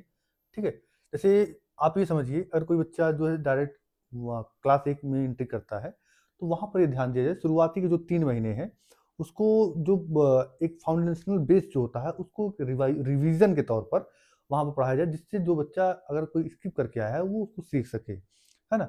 इससे क्या होगा, उसको आगे की चीज़ें सीखने में मदद मिलेगी, नहीं तो वो सारी चीज़ें उसके पल्ले ही नहीं पड़ेंगी, क्योंकि और सारे बच्चे आपके आंगनबाड़ी से आए हुए हैं, ठीक है, प्रिपरेटरी स्टेज से आए हुए हैं, और जो ये नया बच्चा जो आया है ये तो डायरेक्ट पहली क्लास में इंटर ले रहा है, पहली बार वो स्कूल का मुंह देख रहा है, तो वहाँ पर दिक्कत होगी ना।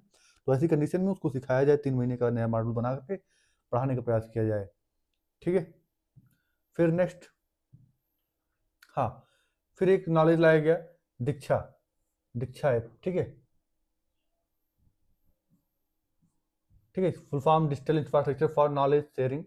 ठीक है, ध्यान रखिएगा इसका फुल फॉर्म किस लिए लाया गया, पर बुनियादी साक्षरता और संख्या ज्ञान पर उच्चतर गुणवत्ता वाले संसाधनों का एक राष्ट्रीय भंडार उपलब्ध कराया जाएगा। यानी दीक्षा क्या है, दीक्षा देखिए एक प्रकार से एक आपका ऑनलाइन पोर्टल होगा, जिस पर आपको वैश्विक संदर्भ पर जो अच्छी से अच्छी कंटेंट होंगी इसको अवेलेबल कराया जाएगा। क्या, किस लिए, तकनीकी दखल की शिक्षकों के लिए एक मदद के रूप में, मतलब जो शिक्षक जितने भी शिक्षक होंगे वो अपने लिए जाकर के वहाँ से कंटेंट को पढ़ें, समझे, उसके बाद आप आगे उसको ला कर के जमीनी स्तर पर उसका क्रियान्वयन करें। ठीक है, और फिर लागू किया जाएगा। ठीक है, इस शिक्षक और विद्यार्थियों के बीच भाषाई बाधाओं को दूर करने के लिए उपाय भी शामिल हैं। इस कंटेंट में केवल मतलब आप कैसे जो भी आप प्रॉब्लम फेस कर रहे हैं, एक टीचर को बच्चे को समझने में जो भी सारी प्रॉब्लम आ रही हैं, वो सारी की सारी उसका सॉल्यूशन आपके दीक्षा पोर्टल में अवेलेबल होगा। आप आसानी से जाइए, उसको उस पोर्टल को खोलें और आसानी से उस बच्चे के बारे में समझ सकते हैं। ठीक है, तो ये है हमारा दीक्षा पोर्टल। ठीक, और नेक्स्ट क्या है कि सबसे ज़्यादा बच्चे कब सीखते हैं भाई, कब सीखते हैं बताइए, जब सहपाठी एक दूसरे से सीखते सिखाते हैं, यहाँ काफ़ी प्रभावी होता है। देखिए मेंशन डायरेक्ट कर रहा है एनसीईआरटी, सॉरी एनईपी 2020। ठीक है, और फिर इसके साथ ही साथ आगे देखते चलेंगे कि क्या कर रहा है कि सभी भारतीय और स्थानीय भाषाओं में दिलचस्प और प्रेरणादायक बाल साहित्य और सभी स्तर के विद्यार्थियों के लिए स्कूल और स्थानीय पुस्तकालयों में बड़ी मात्रा में पुस्तक वगैरह रखी जाएं। ठीक है, फिर आगे ड्रॉप आउट बच्चों की संख्या कम करना और सभी स्तरों पर शिक्षा की सार्वभौमिक पहुंच सुनिश्चित करना। हाँ, ये बहुत बड़ी समस्या है आज के समय में। बच्चे क्या करते हैं, थोड़ा सा कोई किसी की घर का लक्ष्य होता है कि बच्चा जो है कक्षा 5 तक पढ़े, कोई 8 तक पढ़े, कोई 10 तक पढ़े, कोई 12 तक पढ़े, कोई ग्रेजुएशन में छोड़ देता है, कोई ग्रेजुएशन करके छोड़ देता है ना। तो वहाँ पर इस चीज़ यहाँ पर ध्यान नहीं देना है सभी गवर्नमेंट को। अभी तो बाय द वे एनईपी 2020 में मेंशन कर दिया गया। एजुकेशनल शिक्षा के साथ ही साथ हमें उसके प्रोफेशनल कुछ कौशल भी जरूर सिखाया जाए, जिससे प्रॉब्लम ना हो, क्योंकि हर एक बच्चा सीधे सीधे डिपेंडेंट हो जाए जॉब पर, तो कोई संभव नहीं है ये दे पाना। ठीक है, चलिए, तो देखिए ड्रॉप आउट की संख्या कितना था, 2 9 10 के, ठीक है, ये इतना इतना मेंशन किया गया है ना। तो अभी क्या है, इसको जो है पूरा 100% करने का प्रयास किया जा रहा है 2030 तक। ठीक है, ध्यान ये देना है कि अब जो सर्वोच्च प्राथमिकता क्या है कि इसके जो है 2030 तक प्री स्कूल से माध्यमिक स्तर में 100% नामांकन अनुपात प्राप्त किया जाए। और ये कब तक का लक्ष्य है, 2030 तक का लक्ष्य है। ये सभी क्वेश्चन पिछली बार में आरएफ में पूछे गए थे, तो यहाँ पर फोकस करना है। ठीक है, और क्या करें कि पूर्व प्राथमिकता से कक्षा 12 तक की शिक्षा, व्यावसायिक शिक्षा सहित देश के सभी बच्चों को सार्वभौमिक पहुंच और अवसर प्रदान करने के लिए एक ठोस राष्ट्रीय प्रयास किया जाएगा। ऐसा नहीं कि हल्के में लिया जाएगा, ये हल्के में बात नहीं कर रहा, इसके लिए जो भी कदम उठाने पड़ेंगे उठाए जाएंगे, जो भी एक्शन लेना पड़ेगा लिया जाएगा। ठीक है, ये इसकी ये बात कर रहा है। ठीक है, फिर नेक्स्ट पॉइंट, यहाँ पर देखिए भाई कोई फेकम फाक नहीं है, सीधे आपके साथ पूरी पूरी पीडीएफ ही ओपन कर दी गई है। ठीक है, कहीं जो भी सारी चीज़ें आपके सामने मेंशन है। ठीक है, 3-4 भौकाल बनाने की कोई आवश्यकता नहीं है। फिर इसके बाद इसमें जो है कुल मिलाकर 2 पहल की जाएंगी, जिसमें बच्चे का विद्यालय में वापसी और आगे के बच्चों को ड्रॉप आउट होने से रोका जा सके, है ना। पहला प्रभावी और पर्याप्त बुनियादी ढांचा प्रदान करता है ताकि सभी छात्रों को इसके माध्यम से प्री प्राइमरी स्कूल से कक्षा 12 तक सभी स्तरों पर सुरक्षित और आकर्षक स्कूली शिक्षा प्राप्त हो सके। मतलब सब मिला जुला करके, ऐसा नहीं कि देखेगा नहीं बच्चे का मन ही नहीं लग, स्कूल में आ रहा है मन ही नहीं लग रहा है ना। हमको भी पहले बहुत डर लगता था बचपन में स्कूल जाने होने से स्कूल का नाम लेने पर हमारे पास हम एकदम बुखार आ जाता था हमारे, है ना। तो बच्चों में ये चीज़ें होती हैं, स्कूल का नाम लेने पर उनको अच्छा रीज़न क्या था ना कि उतना अट्रैक्टिव नहीं थी चीज़ें, है ना। थोड़ा सा अच्छा लगना चाहिए, स्कूल में जाए तो ऐसा लगता था कि कहाँ कहाँ से लाकर कहाँ फेंक दिया गया है ना। सब के सब दुश्मन बैठे हैं हमारे शुरू से लेकर अंत तक। चले आगे।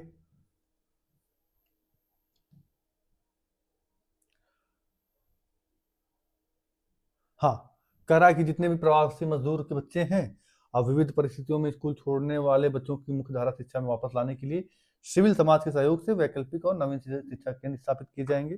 ठीक है, यानी जो हमारे मजदूर वर्ग के लोग हैं उनके लिए बात की जा रही है, उनके बच्चों की बात की जा रही है, क्योंकि भाई वो संभव नहीं है कि वो अपने आप को मतलब डेवलप कर सके, सबको सब कुछ अवेलेबल करा सके, है ना।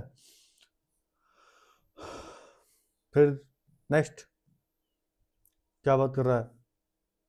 हम्म, हाँ नेक्स्ट, स्कूलों में पाठ्यक्रम और शिक्षण शास्त्र अध्ययन समग्र एकीकृत आनंददायी और रुचिकर होना चाहिए।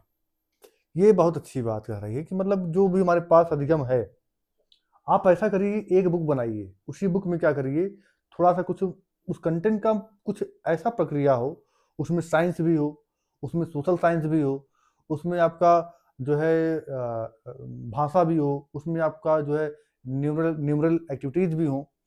इस तरीके से लैंग्वेज बताया मतलब बुक बनाई जाए कि जिससे बच्चा अगर पढ़े हर एक सब्जेक्ट उससे रिलेटेड हो, हर एक सब्जेक्ट केवल एक ही पार्टिकुलर सब्जेक्ट को फोकस ना करे, उस पर लगभग 360 डिग्री एंगल पर बनाई जाए, जिससे वो सारी की सारी चीज़ों को एक बार में हर एक पहलू को टच करे, वो वहाँ पर सिर्फ एक पहलू को ही नहीं हर पहलू को टच करे। उसको ये न लगे कि ये जो मैंने इंग्लिश उठाया तो यार एकदम नया लग रहा है, वो ये तो बहुत भारी चीज़ है। फिर इधर उठाया इसने सोशल एसएसटी उठाया तो उसको बुखार पकड़ लिया है ना। इतनी बड़ी बड़ी चीज़ें, इतना बड़ा बड़ा इतिहास कौन याद करेगा। तो उसको अगर आप जो भी सब्जेक्ट पढ़ा रहे हैं, जो भी बुक बनाई जा रही है, उसमें थोड़ा थोड़ा उसका अंश भी डाला जाए, जिससे उसको भारी न लगे।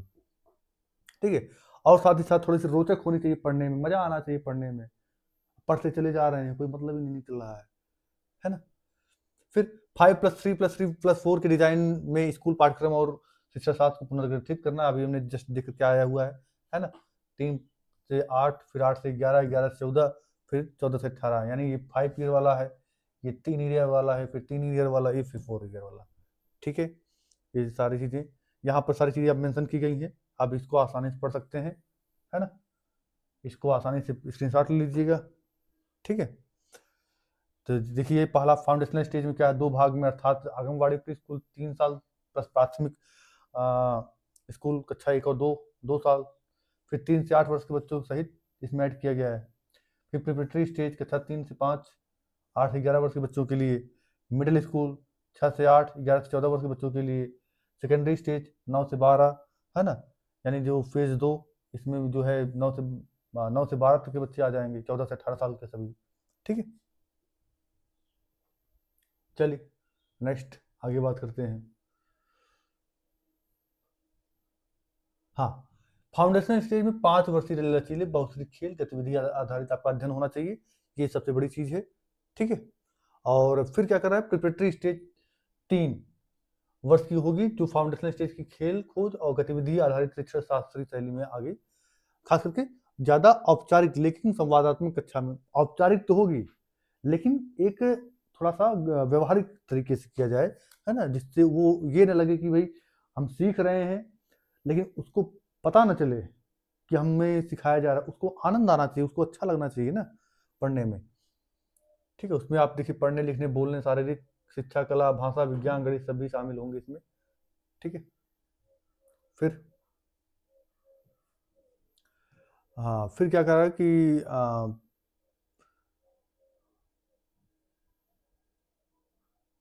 यहाँ पर देखिए, यदि किसी की इच्छा हो तो ग्रेड 10 के बाद व्यावसायिक शिक्षा या विशेषज्ञता प्राप्त स्कूल में ग्रेड 11-12 में अन्य कोर्स के चुनाव के विकल्प लगातार विद्यार्थियों के बने रहेंगे। यानी आपकी जो इच्छा है 9-10 के बाद या 9-10 से आपकी जो इच्छा है उस सब्जेक्ट को लेकर पढ़ सकते हैं, एकदम फर्स्ट क्लास, कोई दिक्कत नहीं है। इसके साथ ही साथ आगे देखिए, विद्यार्थियों का समग्र विकास पे फोकस करना हमारा, ये हमारा उद्देश्य भी है। ठीक है, ऐसा नहीं कि सिर्फ उसके केवल शिक्षा का उद्देश्य केवल संज्ञानात्मक समझ न होकर चरित्र निर्माण, देख लीजिए भैया, कैरेक्टर इज लास्ट, समझो सब, एवरीथिंग इज लास्ट, बात खत्म। तो इस चीज़ को बहुत चीज़ बचाना है भाई। ठीक है भाई, कुछ भी हो जाए लेकिन इसको बचाना है। फिर 21वीं शताब्दी के मुख्य कौशल से सुसज्जित करना है। ये सारी चीजें हैं। तो इन सब मानवीय मूल्य को भाई विकास बच्चों को ये सब बताना चाहिए पड़ेगा ना, उसको समझाना पड़ेगा इसका मूल्य क्या है, इसका महत्व क्या है। जब तक हमें उसका मूल्य नहीं पता होगा, जब तक उसका महत्व नहीं पता होगा, तब तक हम किसी चीज को कहाँ कंजर्व करते हैं, कोई सवाल ही नहीं बनता है ना।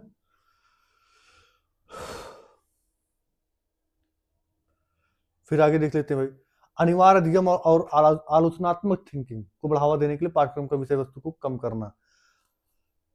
हमें किस चिंतन पर जोर तो देना है, लेकिन वो कैसा होना चाहिए, आलोचनात्मक होना चाहिए। यानी हम सिर्फ एक ही पहलू को न देखें, दोनों पहलू पर हम विचार कर सके, दोनों पहलू पर विचार करके तब जाकर हम किसी निष्कर्ष पर पहुंचे। सिर्फ एक ही पहलू को विचार करके हमको नहीं देखना है।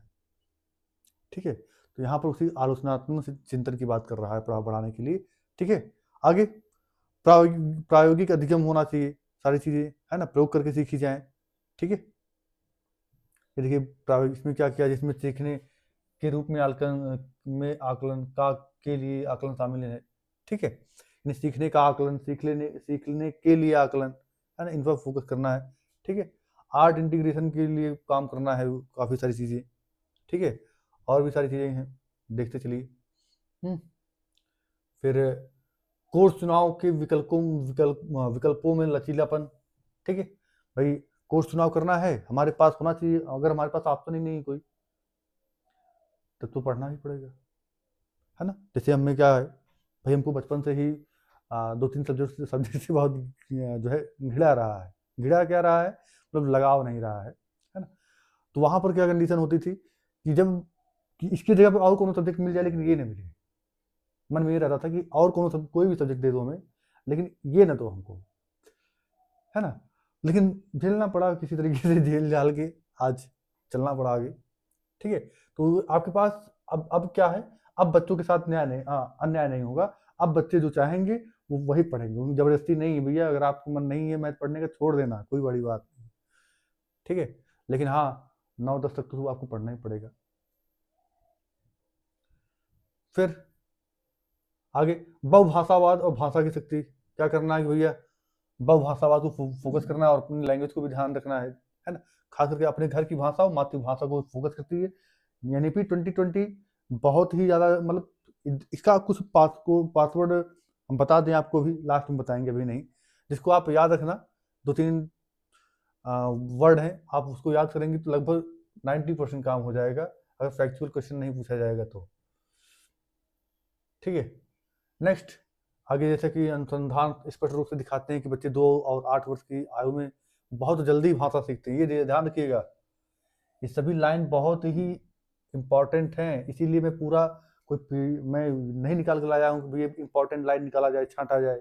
क्या छांटे यार, 10 नंबर पूछा जाएगा, कहाँ पूछेगा एग्जामिनर, कोई किसी के अंदर स्कैनर थोड़ी लगा यार मैं झाँक लूंगा, कोई नहीं झाँक सकता ना।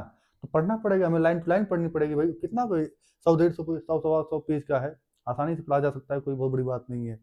ठीक है, तो ये देखिए, ध्यान रखिएगा क्या कर रहा है कि 2 से 8 वर्ष के बच्चों की जो होती है भाषा, जो सीखने बहुत जल्दी सीखने की क्षमता होती है। तो ये कहा जाए, क्वेश्चन बन सकता है कि आपके साथ कि भाषा सीखने की सबसे संवेदनशील एज क्या है, तो आप बता सकते हैं 2 से लेकर 8 वर्ष। सिंपल से क्वेश्चन बन सकता है ना। तो छोटी छोटी चीज़ों पर ध्यान देना पड़ेगा हमको। फिर और सारी चीज़ें क्या हैं,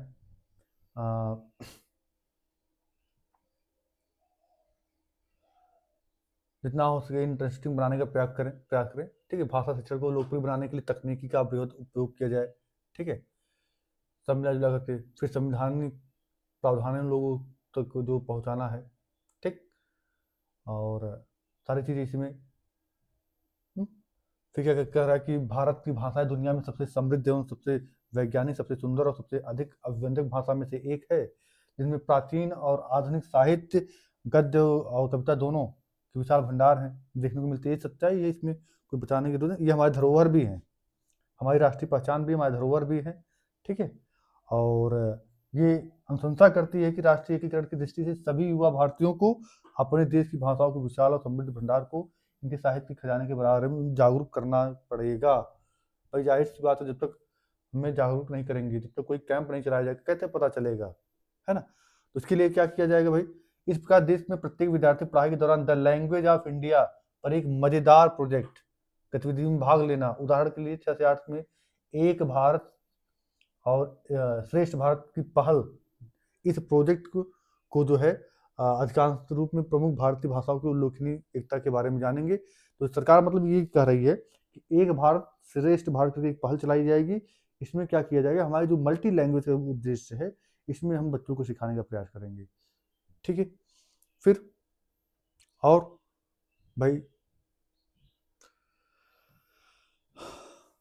आगे देखते हैं क्या कर रहा है ना। फिर हाँ,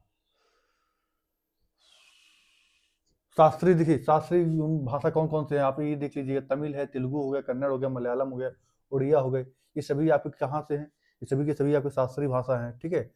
इन शास्त्रीय भाषाओं के अतिरिक्त कुछ पाली, फारसी, प्राकृत, है ना, उनको समझ के लिए, भावी पीढ़ी के लिए, सुख समृद्धि के लिए संरक्षित किया जाना चाहिए, है ना। इनको समझा जुला के ले जाकर म्यूजियम में रखो, ठीक है।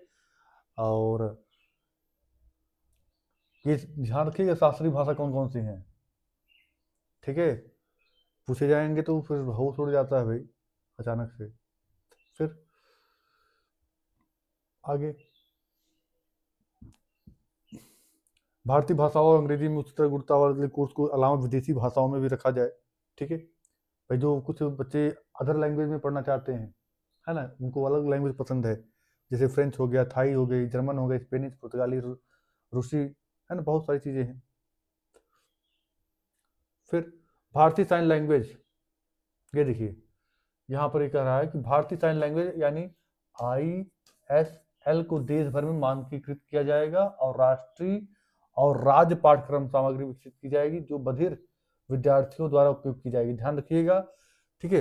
राष्ट्रीय मतलब नेशनल साइन लैंग्वेज इसके लिए चलाया जाएगा, जो बच्चे सुनने में प्रॉब्लम फील करते हैं उनके लिए ये बनाया जाएगा, ठीक है। तो इसके लिए हमारे NEP 2020 क्या कर रही है, एक भारतीय साइन लैंग्वेज बनाने जा रही है, ठीक है।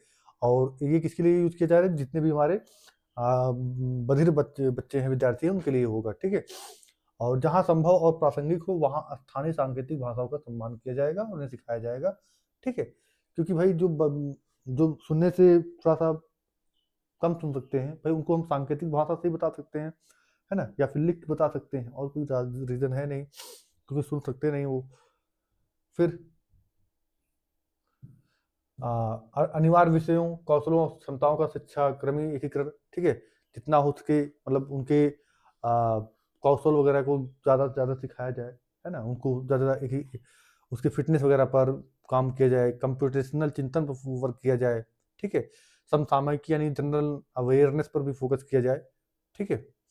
और साथ ही साथ आर्टिफिशियल इंटेलिजेंस, डिजाइनर थिंकिंग, सब मिला जुला करके उसको ये हॉलिस्टिक हेल्थ के लिए सिखाया जाए। ऐसा नहीं स्कूल में अगर वो जा रहा है बच्चा, उसको सभी सारी चीज़ें सिखाई जाए, है ना। उसको स्किल में जैसे हो गया, हफ्ते में कुछ ऐसे दिन रखे जाएं, उसको कुछ स्किल सिखाई जाए, जैसे अपने मानव मतलब जो भी जो रोजमर्रा की चीज़ें में ज़रूरत होती है उनको सिखाया जाए, ऐसी कलाओं को सिखाया जाए, ठीक है। आगे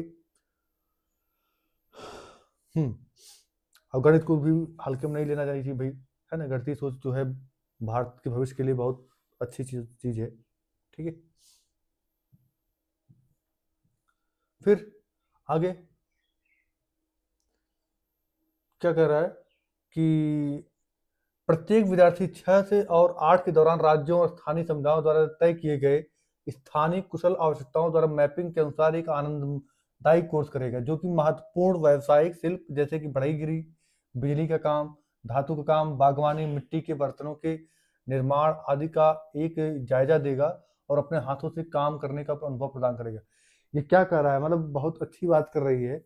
मतलब जो बच्चे 6 से 8 तक मतलब अगर कोई बच्चा क्लास 6 में इंटर करता है, उसको बढ़ईगिरी सिखाई जाएगी। ऐसा नहीं है भाई, यहाँ पर इसका कहने का मतलब ये है, ये जो बढ़ईगिरी या फिर जो भी बिजली का काम, जो भी सारी सिखाई जाएंगी, इसको इसलिए सिखाई जाएंगी जिससे ये अपने द्वारा, मतलब अपने लिए काम कर सके। ठीक है, उसके पास वो स्किल होनी चाहिए। जैसे पहले क्या था कि लोग स्किल पर वर्क करते थे, फिर क्या एजुकेशन आया तो लोग स्किल को छोड़ दिए, फिर अब स्किल पर हमें वर्क करना है। बहुत सारे ऐसी कलाएं हैं जो विलुप्त हो गई, कोई सीखा ही नहीं। तो यहाँ पर इसलिए प्रयास किया जाएगा कि जैसे नॉर्मल घर में फर्नीचर का काम हो, छोटा मोटा हो, तो आप स्वयं कर सके, किसी जाकर आप टोटली डिपेंडेंट ना हो किसी बढ़ई पर आप। ठीक है, आप जो है बागवानी थोड़ी बहुत आनी चाहिए, कुछ मिट्टी के बर्तन बनाने वगैरह आपको आनी चाहिए, है ना। इस मतलब ये पर्सनली की बात कर रहा है, बेचने के लिए काम करने के लिए नहीं बात कर रहा है यहाँ पर, इसलिए अपने स्वयं को सिखाने के लिए बात की जा रही है। ठीक है, और क्या कर रहा है, कक्षा 6 से 8 में पढ़ने के दौरान सभी विद्यार्थियों को एक 10 दिन की बस्ता रहित पीरियड में भाग लेंगे, जब वे स्थानीय मतलब आप एक दिन जो है महीने में लगभग एक दिन आपको मिला जुला करके ये है कि आपको बस्ता लेकर नहीं चलना पड़ेगा, विदाउट बस्ते का जाना पड़ेगा। उस दिन आपको स्किल सिखाया जाएगा, कौशल सिखाई जाएगी। ठीक है, और फिर इसी तरह पर कक्षा से बाद छुट्टियों के दौरान विभिन्न व्यावसायिक विषय समझने के लिए अवसर उपलब्ध कराए जा सकते हैं, है ना। तो वहाँ पर बहुत सारी गतिविधियाँ आप करा सकते हैं। फिर क्या करें, भारत का ज्ञान में आधुनिक भारत और उसकी सफलताओं और चुनौतियों के प्रति प्राचीन भारत का ज्ञान, उसका योगदान शामिल होगा। ठीक है, तो भारत का ज्ञान करके एक आपका संस्था जो भी चलाई जाए, ठीक है, वो किससे रिलेटेड होगा, है ना, वो किससे रिलेटेड होगा ये ध्यान रखिएगा। ठीक है, यहाँ मेंशन किया गया है, इसी से रिलेटेड होगा। ठीक है, फिर आगे प्यास लग गए भाई, एक सेकंड रुकिए, पानी पी लेते हैं।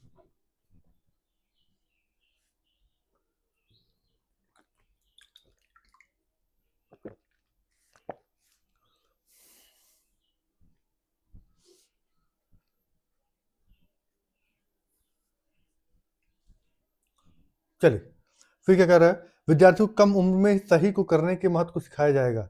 भाई जाहिर सी बात है, अगर हम बहुत लेट सिखाएंगे तो बाद में सीखेगा। जितनी कम एज से हम उसको सिखाना शुरू करेंगे, उतनी जल्दी वो सीखेगा, है ना। तो उसको यही कहा कर रहा है कि विद्यार्थी कम उम्र में ही सही को करने की सिखाया जाए, है ना। बाद में समय का वेट नहीं किया जाए कि बड़ा हो जाएगा तब किया जाएगा, है ना। मतलब एक जो मानवीय मूल्य होता है उसकी डेवलप करने की बात कर रहा है ना। चलिए आगे। हाँ, स्कूल शिक्षा के लिए राष्ट्रीय पाठ्यचर्या रूपरेखा क्या कर रहा है कि जो भी हमारे पास पाठ्यचर्या बनाई जानी है, जो भी हमारे पास पाठ्यक्रम बना क्यूरिकुलम बनाया जाना है, उसका क्या ध्यान रखना, स्थानीय विषय वस्तु और आस्वाद के साथ राष्ट्रीय पाठ्य पुस्तकें, यानी कि उसमें ध्यान नहीं देना है कि स्थानीय स्तर पर क्या सारी चीज़ें यूज हो रही हैं। एक मतलब ऐसा नहीं है कि सिर्फ हमने किताबी ज्ञान ही पूरा डाल दिया। उठाइए, मतलब जो अगल बगल सारी चीज़ें चल रही हैं इंडिया में, यहाँ की चीज़ें वहाँ पढ़ाई जाए, वहाँ की चीज़ें यहाँ इंक्लूड की जाए, इस तरीके से सारी चीज़ें चलें। तो जैसे जो चीज़ें हमें नहीं पता है वो वहाँ के बच्चों को पता हो जाए, जो वहाँ के बच्चों को पता है वो हमें नहीं पता, वो हमको बताई जाए। ऐसे चीज़ें चलते रहें तो ज़्यादा बेटर पड़ेगा ना। तो इसीलिए आपका जो बुक कैसा होना चाहिए, लचीलापन होना चाहिए। ठीक है, ये रटने पर सीधे सीधे इनकार करता है, रचनावादी तरीके पर ये बात कर रहा है। ठीक है, फिर क्या करें, छात्रों को और उनकी पाठ्य पुस्तकों की कीमतों के बोझ को कम करना है। ठीक है, ठीक है, ये देखिए, कीमत को बोझ को कम करना है। भाई महंगी महंगी किताबें आ रही, कोई खरीद ही नहीं पा रहा है। ठीक है, तो जहाँ तक संभव हो सके एनसीईआरटी द्वारा तैयार एनसीएफएसई पर आधारित हो सकते हैं जितने भी आपके बुक आएंगे। ठीक है, और नेक्स्ट, विद्यार्थियों के विकास के लिए आकलन में आमूल चूल परिवर्तन। ठीक है, यानी यहाँ ये कह रहा है कि हमारी स्कूल शिक्षा प्रणाली आकलन के उद्देश्य योगात्मक है, जो मुख्य रूप से रट कर याद करने के लिए कौशल को ही जांचता है। हमारे यहाँ जो योगात्मक साल भर में एक के बाद परीक्षा होगा, पास हो गए, फर्स्ट क्लास, काम खत्म हो गया। नहीं भाई, इसको हटाया जाए। अब इसको हटा करके यहाँ पर फॉर्मेटिव लाया जाए, समेटिव को खत्म करिए, फॉर्मेटिव लाया जाए, ठीक है। हर चैप्टर के बाद, हर 2 महीने 3 महीने के बाद, 6 महीने के बाद उसका आप असेसमेंट करते रहें, तब जाके पता चलेगा कि हाँ इस बच्चे ने क्या सीखा, क्या नहीं सीखा, है ना। आप साल भर में एक बार करोगे, क्या पता चलेगा, कुछ नहीं पता चलेगा उसमें। इस पर ये फोकस करता है, ठीक है। नेक्स्ट, फिर आपका जो पूरा जो भी सारी चीज़ें बनाई जा रही हैं, फिर क्या कर रहा है कि जब ग्रेड 10 और 12 के लिए बोर्ड परीक्षाएं जारी रहेंगी, कोचिंग कक्षाओं की आवश्यकता को समाप्त करने के लिए बोर्ड और प्रवेश परीक्षाओं की मौजूदगी प्रणाली में सुधार किया जाएगा, है ना।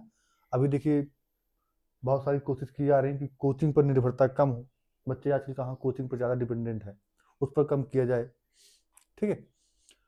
और बोर्ड परीक्षाओं को भी आसान बनाया जाएगा, ये देखिए साफ कर रहा है, बोर्ड परीक्षा आसान बनाया जाएगा, ठीक है। और हमारी कोचिंग और रटने के बजाय मुख्य रूप से क्षमताओं और योग्यताओं का ही आकलन करेगी, ठीक है। रटना एकदम सीधे सीधे एकदम कंप्लीटली ये बहिष्कार करता है भाई, ये बता रहे हैं ना। इसमें मतलब कुछ है नहीं, 2 ही 4 कुछ मतलब ऐसे हैं शुरुआत के कुछ पेज जिस पे आपको वर्क करना है, ठीक है। और फिर देखिए यहाँ एमएचआरडी के तहत एक मानव निर्धारक निकाय के रूप में एक राष्ट्रीय मूल्यांकन केंद्र परख इंपॉर्टेंट है भैया, इसको याद रखिएगा, ये इंपॉर्टेंट है, इसकी फुल फॉर्म भी इंपॉर्टेंट है, वर्क भी इंपॉर्टेंट है। क्या कर रहा है, परख क्या फुल फॉर्म, समग्र विकास के लिए ज्ञान का प्रदर्शन, मूल्यांकन, समीक्षा और विश्लेषण स्थापित किए जाने का प्रस्ताव है, जो भारत सभी मान्यता प्राप्त स्कूल बोर्डों के लिए विद्यार्थी आकलन एवं मूल्यांकन के लिए मानदंड, मानक, दिशा निर्देश बनाने जैसे कुछ मूल उद्देश्यों को पूरा करेगा। यानी परख का जो ये मेन उद्देश्य ये है कि भैया हम एक ऐसे मानदंड हम तैयार करने जा रहे हैं जो आकलन और मूल्यांकन को निर्धारित करने के लिए, उसके लिए क्या सही है क्या गलत है, उसको हम निर्धारित करने का काम कौन करेगा, परख करेगा। फुल फॉर्म यहाँ मेंशन किया गया है, देख लीजिएगा भैया, ठीक है। समग्र विकास के लिए ज्ञान का प्रदर्शन, मूल्यांकन, समीक्षा और विश्लेषण, ठीक है। फिर क्या करा है, साथ ही साथ यह स्टेट अचीवमेंट सर्वे का मार्गदर्शन और नेशनल अचीवमेंट सर्वे का संचालन भी करेगा, ठीक है। यानी कि स्टेट जो हमारा, ये सिर्फ सेंट्रल गवर्नमेंट का वर्क ही नहीं करेगा, ये स्टेट गवर्नमेंट पर भी वर्क करेगा, और इसी के दिशा निर्देश पर, इसी के मार्गदर्शन में सारी चीजें वर्क करेंगी, ठीक है। फिर इसके अलावा क्या बात करता है, इसके अलावा देश में सीखने के परिणामों की निगरानी करना, है ना। इस नीति के घोषित उद्देश्यों के अनुरूप 21वीं सदी की कौशल आवश्यकताओं को पूरा करने की दिशा में अपने मूल्यांकन पैटर्न को बदलने के लिए स्कूल बोर्डों की मदद करना भी इसका उद्देश्य है। यानी कि सब मिला जुला कर, जहाँ दिक्कत, ऐसा नहीं है कि हम करते ही जा रहे हैं, जहाँ दिक्कत होगी वहां पर ये सपोर्ट भी करेगा, है ना। परख का ये पूरा उद्देश्य जरूर याद रखिएगा, और फुल फॉर्म जरूर याद रखिएगा, ठीक है। हाँ, बाकी सारी चीजें आप इसकी भी कर देंगे, कोई दिक्कत नहीं है। फिर फिर क्या करें कि विश्वविद्यालय प्रवेश परीक्षा के सिद्धांत समान होंगे, राष्ट्रीय परीक्षा एजेंसी यानी एनटीए, है ना, उच्चतर गुणवत्ता वाली सामान्य योग्यता परीक्षा, साथ ही विज्ञान, मानविकी, भाषा, कला, व्यवसाय की, इन सभी के लिए एक मतलब परीक्षा लेने का काम करेगी, इन सभी का ये, ठीक है। एनटीए कराती है अभी वर्तमान में। फिर आगे, विशेष प्रतिभा वाले मेधावी विद्यार्थियों की सहायता, ये करनी भी चाहिए। अगर कोई व्यक्ति विशेष प्रतिभाशाली है, बहुत ज़्यादा प्रतिभावान है, उनको सरकार को क्या करना चाहिए, थोड़ा सा, कुछ बच्चे ऐसे होते हैं कि जो इकोनॉमिकल वीक होते हैं, तो उनको सरकार को थोड़ा सा वर्क सपोर्ट करना चाहिए, जिससे वो आगे बढ़ सके। तो यहाँ पर वही बात कर रहा है कि जो विशेष प्रतिभा जिनके पास है या मेधावी छात्र हैं, उनके लिए सरकार तमाम तरह तरह के प्रोत्साहन राशि या प्रोत्साहन वर्क करती है, कर भी रही है, ठीक है। और बीएड वगैरह देखिए तो ये तो कंपलसरी है अभी, अगर कोई टीचर बनना है तो। फिर नेक्स्ट, हमारा जो वर्क हो वो विषय केंद्रित और प्रोजेक्ट आधारित होना चाहिए, ठीक है। ऐसा नहीं है कि वो मतलब वो आपको कोऑपरेटिव होना चाहिए, है ना। ओलंपियाड वगैरह देखिएगा आयोजन किया जाता है, ये सब इसी के संदर्भ में आ गए ना। फिर शिक्षक, अब देखिए ये जो देखिएगा शिक्षक को ये क्या कहता है, एनईपी 2020, शिक्षक वास्तव में बच्चों के भविष्य को आकार देते हैं, अतः हमारे राष्ट्र के भविष्य का भी निर्माण करते हैं। इस नेक योगदान के कारण ही भारत में शिक्षक समाज के सबसे ज्यादा सम्मानित सदस्य थे, और सिर्फ सबसे अच्छे विद्वान ही शिक्षक बनते थे। ये भाई ये थे हैं ये थोड़ा सा गड़बड़ नहीं लग रहा है? थे और हैं में अंतर नहीं? हाँ सही बात है, अभी तो डिफरेंस आ ही गया है। पहले क्या था अब क्या है। तो सारी चीजें हैं, देख लीजिएगा शिक्षक के संदर्भ में। भर्ती और पदस्थापन, भाई जिनके पास क्या है कि 4 वर्षीय बीएड होना चाहिए, ठीक है। ऐसा नहीं जिसने 3 वर्ष का किया उसका काम नहीं होगा, नहीं भाई, जिसने 2 वर्ष का किया है उसका भी वैलिड है। जिनका अब आगे जो अब जिनका भी हो रहा है वो 4 वर्षीय हो रहा है, ठीक है। तो वहाँ पर सारी चीज़ें देखना है। फिर आवास, ग्रामीण क्षेत्र में स्थानीय आवास रखने में मदद करने के लिए आवास भत्ते में वृद्धि होगी, मतलब टीचर्स के लिए बात की जा रही है, ठीक है भैया। आपको वहीं पर रह कर पढ़ाना पड़ेगा और जो भी सारी चीज़ें करनी पड़ेगी की जाएगी। और शिक्षक टेट पास करना पड़ेगा, बिना टेट पास किए भैया आप प्राइवेट भी नहीं पढ़ा पाएंगे। फिर और क्या बात करता है भाई, देख लो जो है सेवा काल के दौरान कार्य सांस्कृतिक और वातावरण, है ना। और इसमें आपको ध्यान रखना है कि जिस समय आप जो है वर्क कर रहे हो उसमें आपका एक समावेशी समुदाय का हिस्सा बन सके, जिससे एक कॉमन लक्ष्य को सुनिश्चित कर होगा सभी बच्चे सीख रहे हैं।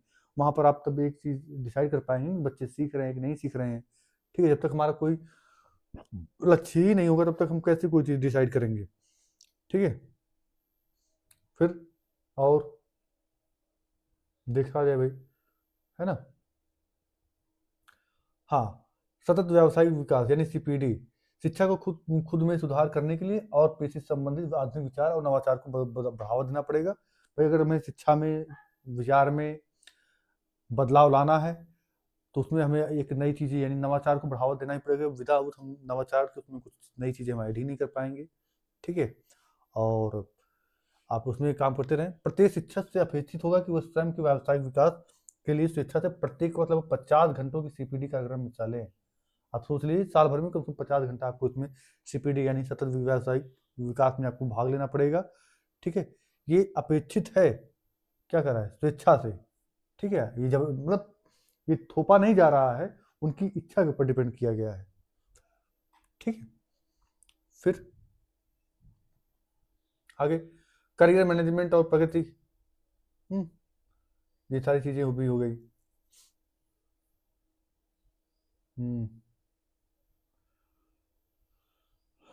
फिर क्या कह रहा है कि भाई शिक्षकों के लिए व्यावसायिक मानक, हाँ ये शिक्षक के लिए क्या कह रहा है कि राष्ट्रीय शिक्षक शिक्षा परिषद द्वारा एनसीईआरटी सभी स्तर और क्षेत्रों के शिक्षक की तैयारी और विकास हेतु संस्थानों और उच्चतर शिक्षा संस्थानों के साथ परामर्श से सामान्य मानक परिषद जीईसी के तहत व्यावसायिक मानक सेटिंग बॉडी यानी पीएसएसबी के रूप में पुनर्गठित अपने नए स्वरूप में शिक्षकों के लिए राष्ट्रीय व्यावसायिक मानक का एक सामान्य मार्गदर्शक सेट 2022 तक विकसित किया जाएगा। मानकों में विशेषज्ञता के विभिन्न स्तरों पर शिक्षक की भूमिका और उसके रैंक के लिए आवश्यक दक्षताओं की अपेक्षाओं को शामिल किया जाएगा। इसमें प्रत्येक रैंक में किए गए प्रदर्शन के मूल्यांकन के लिए मानक भी शामिल होंगे जो कि समय समय पर किए जाएंगे, ठीक है। 2030 में राष्ट्रीय स्तर पर व्यावसायिक मानकों की समीक्षा और संशोधन किया जाएगा, यानी जो भी मानक इसके द्वारा एनईपी 2020 के द्वारा बनाया जाएगा, इसका जो सम्मिलन इसका इसका मूल्यांकन कब होगा, इसका मूल्यांकन 2030 में होगा, ठीक है। अगर वहां पर ये खरा नहीं मिलेगा तो इसमें क्या किया जाएगा भैया, संशोधन किया जाएगा, है ना। इसकी समीक्षा करने के बाद तब संशोधन की जाएगी, ठीक है। उसके बाद हर 10 वर्ष में व्यवस्था की गुणवत्ता का सख्त अनुभवी विश्लेषण किया जाएगा, ठीक है। 10 साल में, ठीक है, ध्यान रखिएगा 10 वर्ष में। विशिष्ट शिक्षक का भी जो है शिक्षक का भी आपका मतलब बनाया जाएगा, उसके लिए भी सिस्टम बनाया गया है। फिर और शिक्षक शिक्षा का दृष्टिकोण, है ना। ये क्या कर रहा है कि शिक्षा की ओर धीरे धीरे 2030 तक बहुविषयक कॉलेजों और विश्वविद्यालयों में शामिल किया जाएगा। अब कह रहा है कि ये काम नहीं चलने वाला, आप एक सब्जेक्ट चला रहे हैं। आपको अगर स्कूल चलाना है तो मल्टी लैंग्वेज में आइए, आप हर एक दिशा निर्देशों को कंप्लीट करिए, अदरवाइज आपकी दुकान होने वाली बंद, ठीक है, ताला मारा जाएगा सीधे, ठीक है। यही कर रहा है शिक्षक शिक्षा को धीरे धीरे वर्ष 2030 तक बहुविषयक कॉलेज और विश्वविद्यालय चाहिए हमको। केवल एक पार्टिकुलर यूनिवर्सिटी नहीं चाहिए, पार्टिकुलर कॉलेज नहीं चाहिए, हमें भी बहुविषयक चाहिए, हमें एक नहीं चलने वाला है, ठीक है। जैसे जैसे सभी कॉलेज और विश्वविद्यालय भविष्य बनने की दिशा में बढ़ेंगे और उनका लक्ष्य ऐसे उत्कृष्ट शिक्षा विभाग स्थापित करना होगा जो शिक्षा में बीएड, एमएड और पीएचडी की डिग्री प्रदान करेंगे। ठीक है। फिर 2030 तक शिक्षण के लिए न्यूनतम योग्यता 4 वर्ष की एकीकृत बीएड होना चाहिए। ठीक है। और फिर क्या करा कि अगर 4 वर्षीय एकीकृत बीएड डिग्री प्रदान करने वाले इन्हीं बहुशिक्षक संस्थानों के द्वारा ही 2 वर्षीय बीएड कार्यक्रम भी प्रदान किए जाएंगे और यह केवल उनके लिए आवश्यक होगा जो पहले से ही अन्य विशिष्ट विषयों से स्नातक। भाई जाहिर सी बात है, अगर कोई व्यक्ति पहले से ही ग्रेजुएशन करके बैठा है, फिर तुमको कहो नहीं चलो बीएड करो 4 साल का, तो कहाँ से करेगा? नहीं करेगा भाई ना। तो लेकिन ऐसा नहीं किया गया है, यहाँ पर कहा गया है कि अगर कोई किसी ने ग्रेजुएशन किया, अगर भविष्य में वो बीएड करना चाहता है तो उसके लिए 2 ही साल का होगा। ठीक है। हाँ। और इन बीएड कार्यक्रम को 1 वर्षीय बीएड कार्यक्रम के रूप में समुचित रूप में विकसित किया जा सकता है, जो केवल उन व्यक्ति को प्रदान किया जाएगा जिन्होंने 4 वर्षीय भविष्य स्नातक डिग्री प्राप्त की या किसी भी जैसे 1 साल का भी बीएड लाया गया है, ये उनके लिए लाया गया है जो पोस्ट ग्रेजुएट हैं, 2 साल का जिन्होंने किया या फिर जिसने 4 साल का इंटीग्रेटेड कोर्स किया हुआ है, उनके लिए 1 साल का बीएड का कोर्स लाया गया है। ठीक है भैया।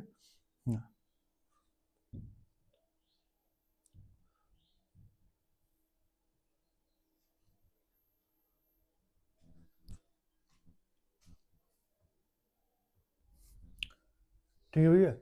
फिर आगे इतना समझ ही गए होंगे, आगे बात करते हैं।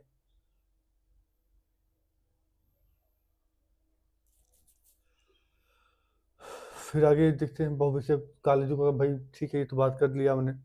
ठीक है। और हाँ, समावेशी समतामूलक और समावेशी शिक्षा के लिए भी काम किया जाए।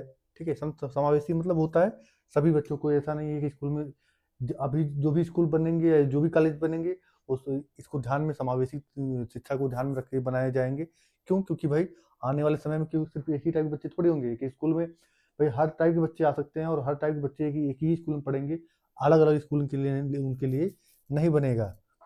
ठीक है। जो स्पेसिफिक कहने का मतलब अब ऐसा नहीं कि नहीं बनेगा, कहने का मतलब सिर्फ सेंस इतना है कि जो लोकल एरिया के बच्चे हैं वो कहाँ जाएंगे भाई? अगर बाय द वे जिस भी एरिया में रहें आप, उस एरिया में एक ही स्कूल है, तो जो बच्चे जो हैंडीकैप्ड हैं वो भी तो वहीं जाएंगे और कहीं तो जाएंगे नहीं। फिर आगे ये सारी चीज़ें देख लीजिए, आकांक्षी जिला वगैरह से चलाया जाएगा सब कार्यक्रम। ठीक। फिर आगे देखते चलेंगे भाई, है ना।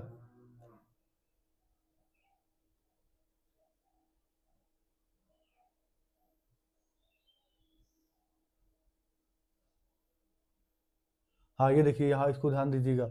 आरपीडब्ल्यूडी अधिनियम 2000 मतलब समावेशी शिक्षा को एक ऐसी व्यवस्था के रूप में परिभाषित करता है जहाँ सामान्य एवं दिव्यांग सभी बच्चों एक साथ सीखते हैं तथा शिक्षण एवं सीखने की प्रणाली को इस प्रकार अनुकूलित किया जाता है कि वह प्रत्येक बच्चे की सभी सामान्य एवं अथवा विशेष आवश्यकताओं की पूर्ति में सक्षम हो। ठीक है। और ये भी कहता है यह नीति आरपीडब्ल्यू 2016 के सभी प्रावधानों के साथ पूरी तरह से सुसंगत है तथा स्कूली शिक्षा के संदर्भ में इसके द्वारा प्रस्तावित सभी सिफारिशों को पूरा करता है। ठीक है। तो भाई सारी चीज़ें बात कर रही है, आरपीडब्ल्यू जो एक्ट 2016 आया था उसी के अकॉर्डिंग चल रही है। भाई वो तो अलग तो जाएगा नहीं, वो भी इसी में रहेगा ना, कहाँ छोड़ के भागोगे उसको? हम्म? कहाँ जाएगा छोड़ के भाई? वो भी इसी के हिस्से हैं। ठीक है। और राष्ट्रीय मूल्यांकन केंद्र वगैरह बनाया जाएगा। ठीक है, ये सारी बात की गई है। फिर हाँ, स्कूल कॉम्प्लेक्स क्लस्टर के माध्यम कुशल संसाधन और प्रभावी गवर्नेंस। ऐसा नहीं है स्कूल जो भी बनाए गए हैं उसमें थोड़ा सा आप सब कुछ मेंटेन है, लेकिन वहाँ पर जो गवर्नेंस है वही गड़बड़ है, वहाँ का प्रशासनिक व्यवस्था ही गड़बड़ है, वहाँ के जितने टीचर हैं वो भ्रष्ट हैं सब, उसको भी ध्यान रखना है भाई, है ना, उसको भी सही से ध्यान रखना है। ठीक है। तो ये सब इन सब चीज़ों को भी काफ़ी फोकस करना है। हम्म।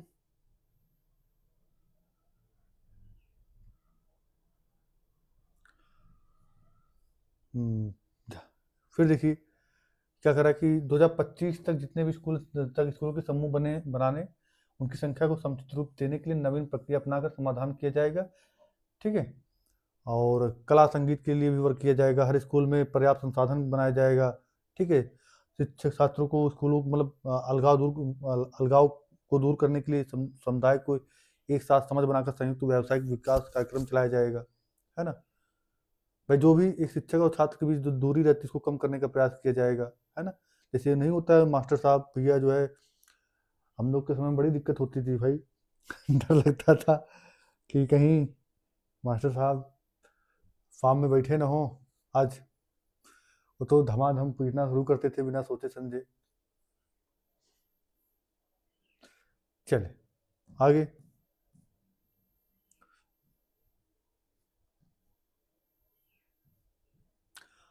हाँ, स्कूली शिक्षा के लिए मानक और निर्धारण। अब भैया ये करा कि अब स्कूली शिक्षा नियामक प्रणाली का लक्ष्य शैक्षिक परिणामों में लगातार सुधार करना होगा। अब इतना आसान नहीं जाओगे चले जाओगे मान्यता उठा के ले आओगे, नहीं भैया, अब उसको कर दिया गया स्ट्रिक्ट। इतनी आसानी से आपको मान्यता मिलने नहीं वाला है। मतलब जितना उसका मानक है उसको जब तक आप कंप्लीट नहीं करोगे आपको मान्यता नहीं मिलेगी। एकदम स्ट्रिक्ट हो चुकी है हमारी एनईपी 2020। ठीक है, क्या करा है कि यह स्कूलों में नवाचारों को सीमित दायरे में नहीं रखेगा, या शिक्षकों, प्रधानाचार्यों और विद्यार्थियों के उत्साह और हिम्मत में बाधा नहीं पहुंचाएगा। कुल मिलाकर इसका ये नियम है कि भैया जितना हम कहते रहे हैं कम से कम उतना तो पूरा करो। हम जितना कह रहे हैं उतना तो पूरा करो। हमें मान्यता देने में कोई बुराई नहीं है, लेकिन हमें हमें भी कुछ चाहिए। उतना तो आपको कंप्लीट करना ही पड़ेगा हर हाल में, है ना। उतना तो करना ही पड़ेगा। अब विदाउट उतना कंप्लीट किया आपको तो हम मान्यता देंगे नहीं, कोई आप कुछ भी कर लीजिए। फिर उसके बाद आगे जो है फिर जो है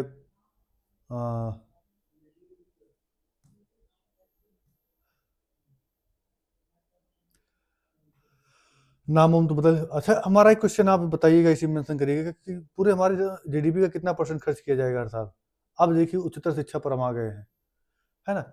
गुणवत्तापूर्ण विश्वविद्यालय एवं महाविद्यालय भारतीय उच्चतर शिक्षा व्यवस्था हेतु एक नया और भविष्योन्मुखी दृष्टिकोण क्या कर रहा है कि जो भी हमारे उच्च शिक्षा से रिलेटेड हैं उसका ये क्या नियम रोल होगा। उच्चतर शिक्षा मनुष्य और साथ ही सामाजिक कल्याण के विकास में अति आवश्यक भूमिका निभाती है।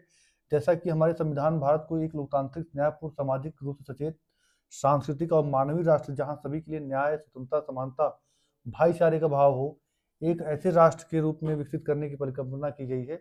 एक राष्ट्र के आर्थिक विकास और आजीविकाओं को स्थायित्व देने में भी उच्चतर शिक्षा एक महत्वपूर्ण योगदान देती है। जैसे जैसे भारत का ज्ञान आधारित अर्थव्यवस्था और समाज की ओर बढ़ाता जा रहा है, वैसे वैसे अधिक भारतीय युवा उच्चतर शिक्षा की ओर बढ़ेंगे। ठीक है, फिर आगे तो सब मिला जुला कर उसके मतलब हाँ, क्या क्या समस्याएं हैं। समस्या देखिए, गंभीर रूप से खंडित उच्चतर शैक्षिक पारिस्थितिकी तंत्र।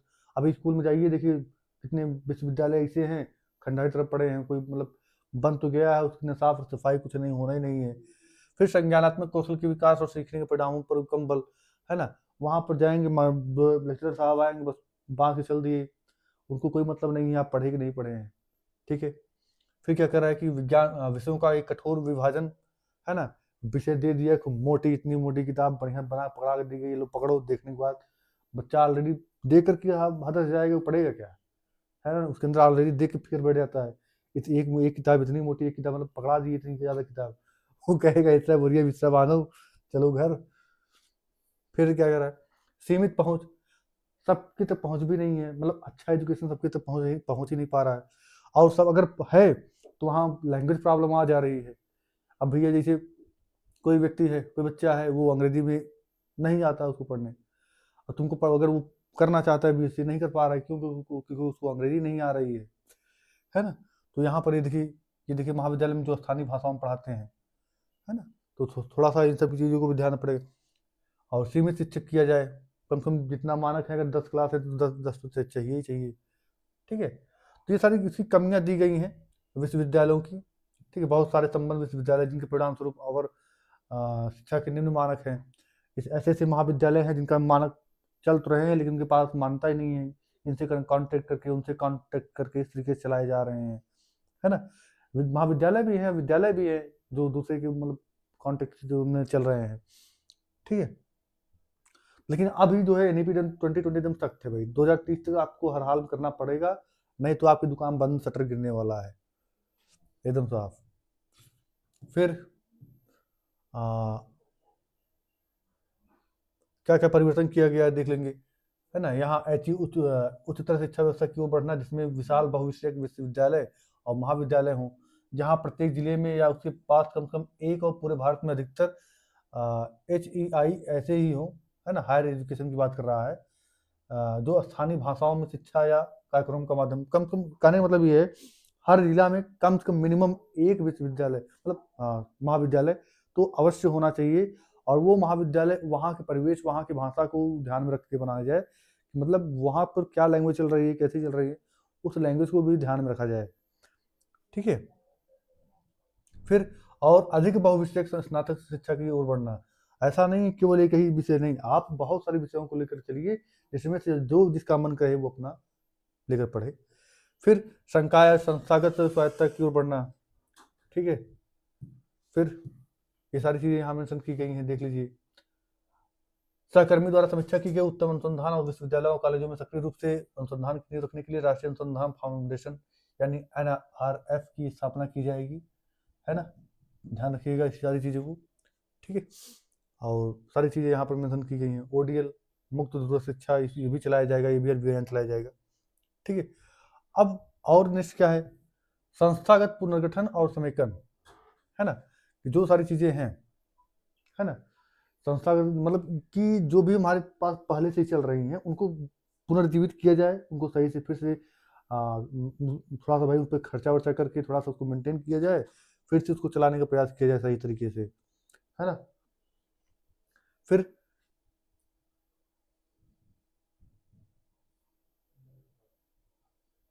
बहुविषयक तो हो गई बात, ठीक है। ये सारी चीजें थी, मोटी मोटी बातें यहाँ पर जो थी। और यहाँ देखिए 2040 तक सभी वर्तमान उच्च शिक्षा संस्थानों का उद्देश्य अपने आप को बहुविषयक संस्थानों के रूप में स्थापित करना होगा, ये ध्यान रखिएगा, ठीक है। यानी अपने आप को बहुविषयक रूप में बनाने की संस्था कब तक दी गई है, यानी कि महाविद्यालय के लिए है, उच्च शिक्षा आयोग के लिए है।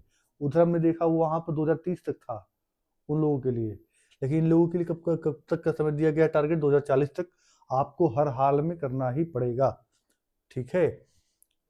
फिर क्या कर रहा है कि बुनियादी ढांचे और संसाधनों के इष्टतम उपयोग के लिए और जीवंत भविष्य समुदायों के निर्माण के लिए हजारों की संख्या में छात्र नामांकन होंगे। चूंकि इस प्रक्रिया में समय लगेगा, सभी उच्चतर शिक्षा संस्थान सबसे पहले 2030 तक बहुविषयक संस्थान बनने की योजना बनाएंगे, है ना। यानी सब मिला जुला पहले हमें 2030 तक जो बहुविषय बनने की योजना बनाई जाएगी, उसके बाद 2040 तक तो हम सभी क्या हो जाएंगे, उच्चतर शिक्षा संस्थान अपने आप को मतलब जो उनका उद्देश्य है उसको हम प्राप्त कर लेंगे, ठीक है। और फिर धीरे धीरे छात्रों की नामांकन संख्या वांछित स्तर पर बढ़ाया जाएगा, ठीक है। फिर यहाँ देखिए क्या करा है कि वंचित क्षेत्रों में उपलब्धता, न्यायसंगत और समावेश के लिए उचित संख्या में उच्चतर शिक्षा संस्था स्थापित करें, ठीक है। 2030 तक प्रत्येक जिले में एक या उसके समीप कम से कम एक बड़ा बहुविषयक उच्चतर शिक्षा संस्थान होगा।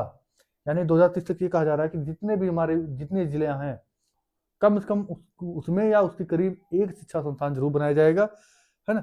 श्रेष्ठ गुणवत्तापूर्ण उच्चतर शिक्षा संस्थान सार्वजनिक और निजी दोनों को विकसित करने की दिशा में ठोस कदम उठाए जाएंगे, जिनके निर्देश का माध्यम स्थानीय भारतीय भाषाओं में द्विभाषिक होगा। इसका उद्देश्य सकल नामांकन अनुपात को 2018 में 26.3 से बढ़ाकर 2035 तक 50% करना है। ये इसको ध्यान रखिएगा, यानी कि जो हमारा 2018 में जो भी 26.3 जो सकल नामांकन अनुपात था यूनिवर्सिटीज में, उसको 2035 तक कितना करना है, 50% करने का लक्ष्य है। इस चीज को ध्यान रखिएगा, ठीक है। यही सब फोकस करना है भैया, और कुछ है नहीं।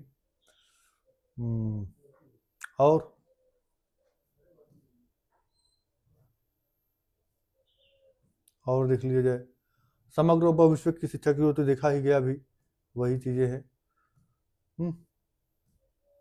और सीखने के लिए सर्वोत्तम वातावरण छात्रों का सहयोग, बिना छात्र और शिक्षक के सहयोग को हो ही नहीं पाएगा कोई चीजें आगे।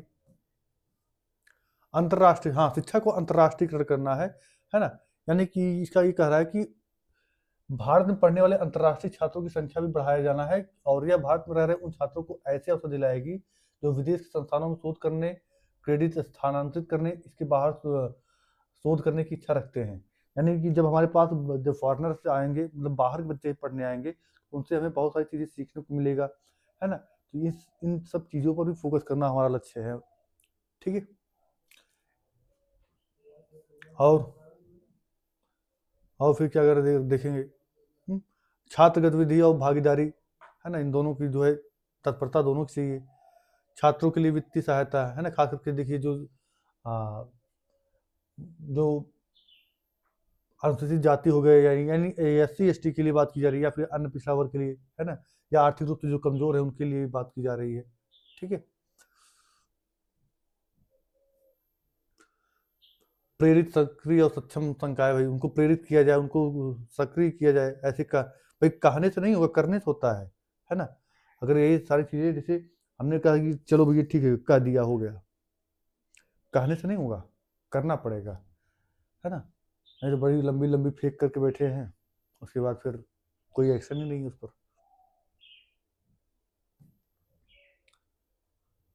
हाँ, उच्चतर शिक्षा में समता और समावेश तो रहना ही रहना है।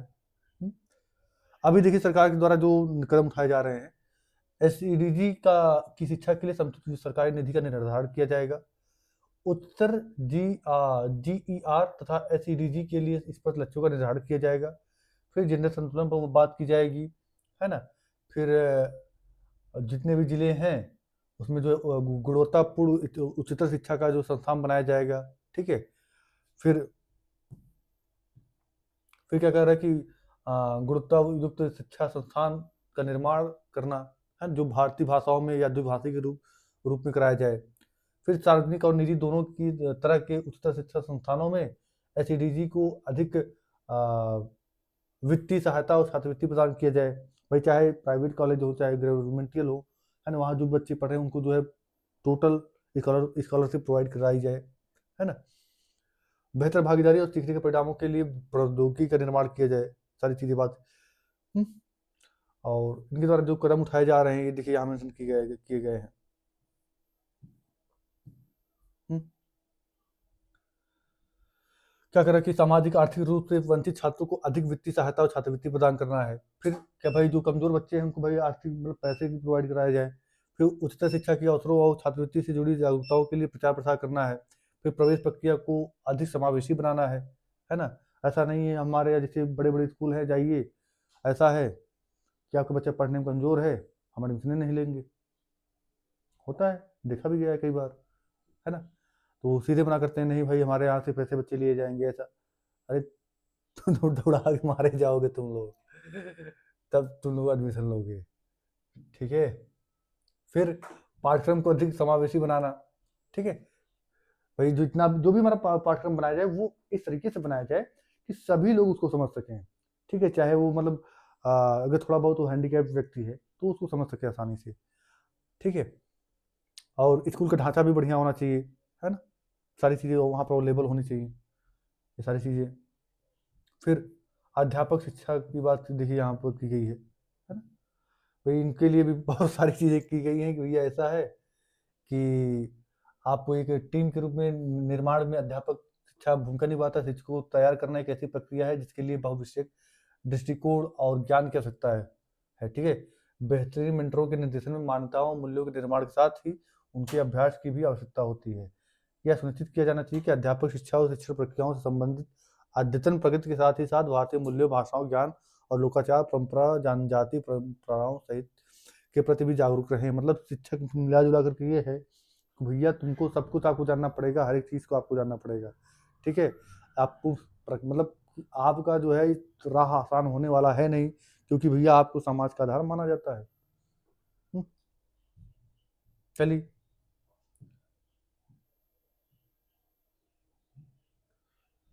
हम्म, फिर क्या कर रहा है कि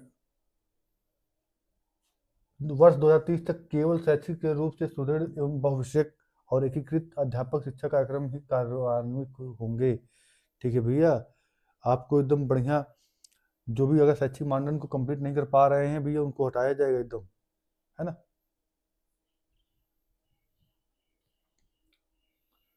फिर तो वही सारी चीज़ें हैं। हम्म, व्यवसायिक शिक्षा का नवीन आकलन, ठीक है। तो देखा जाए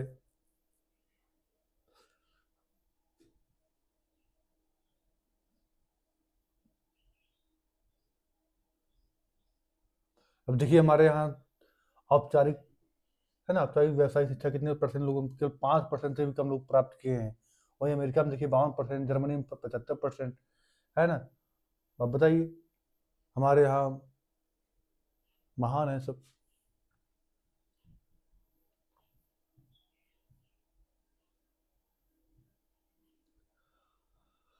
और भाई देखा जाए कुछ है, हाँ, नवीन राष्ट्रीय अनुसंधान फाउंडेशन के माध्यम से सभी क्षेत्रों में गुणवत्तापूर्वक अकादमिक अनुसंधान को प्रेरित करना है, ठीक है। तो मिला जुला करके ये कह रहा है कि मतलब सभी जितने भी कंट्रीज हैं, पूरे इतिहास से जितने भी समृद्ध सभ्यताएं हैं उनको मेंटेन किया जाए, उनको सही किया जाए, दुनिया भर की सब सभ्यताओं को परिष्कृत और उन्नत बनाया गया है। और ये देखिए क्या है भाई, एनआरएफ की प्राथमिक गतिविधियां इस प्रकार रहेंगी, जो भी एनआरएफ बनाया जाएगा। और अभी कुछ चीज़ें आपसे बात करनी है, जो देखिए व्यवसायीकरण को रोकना है भाई। हाँ, ये बहुत बड़ी चीज़ है भाई, ये बहुत इंपॉर्टेंट चीज़ है। इस पर हमें बात करनी थी। देखिए शिक्षा का वर्तमान समय में जो मेन उद्देश्य बन गया है, लोगों ने इसको एक व्यवसाय बना दिया, इस सेवा से इसको व्यवसाय बना दिया है। अब आप जाएंगे मार्केट में, कहीं भी जाएंगे, हर गली में, मतलब आप जितना जनरल स्टोर का जितनी दुकान होती हैं उससे ज़्यादा आपको स्कूल या कोचिंग मिल जाती हैं हर जगह। तो ये भाई इसको थोड़ा सा, इसका जो मानक है ना, इसको थोड़ा सा सरकार को कठोर करना चाहिए और इस पर सख्ती से कदम उठाना चाहिए। जितने भी अगर कोचिंग संस्थान है, जितने भी स्कूल हैं, अगर अवैध रूप से चल रहे हैं उस पर डायरेक्ट एक्शन लिया जाए, है ना। लेकिन फिर भी चल रहे हैं धड़ल्ले से।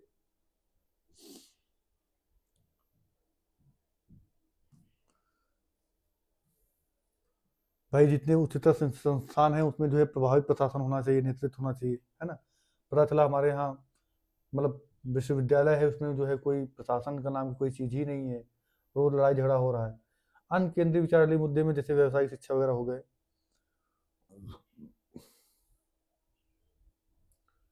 इसमें क्या करके कि व्यवसायिक या सामान्य शिक्षा प्रदान करने वाले सभी संस्थान वर्ष 2030 तक समेकित रूप से दोनों प्रकार की शिक्षा प्रदान करने वाले संस्थान या संस्थान समूह बनाने के लक्ष्य के साथ कार्य करेंगे, ठीक है।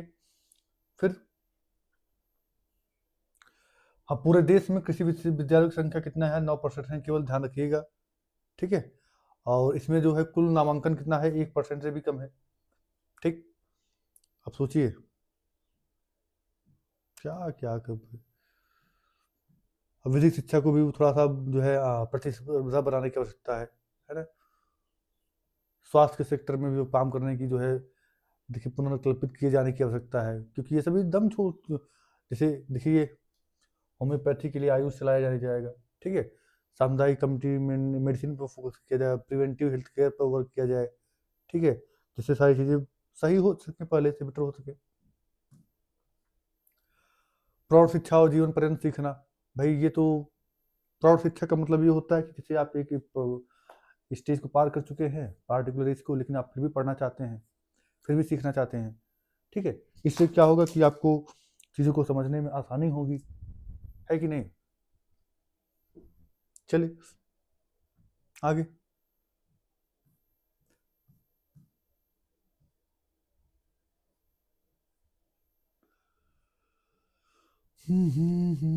भारतीय भाषाओं कला तथा संस्कृति का संवर्धन करना है ना। ये सब पॉइंट पर फोकस करते जाइएगा, देखना इसलिए क्योंकि बहुत ज़्यादा पॉइंट, मेन पॉइंट अगर आपको पता रहेंगे। देखिए ये संविधान में टोटल कितनी भाषा है, 8वीं अनुसूची और 22 भाषा की ध्यान रखना है, ठीक है, कि किस अनुसूची का भाग है, 8वीं अनुसूची का भाग है, कुल कितनी भाषाएं हैं, तो 22 भाषाएं हैं। इन सभी पॉइंट को भी फोकस करना है भाई, छोड़ के नहीं जाना है, कुछ भी पूछा जा सकता है ना। और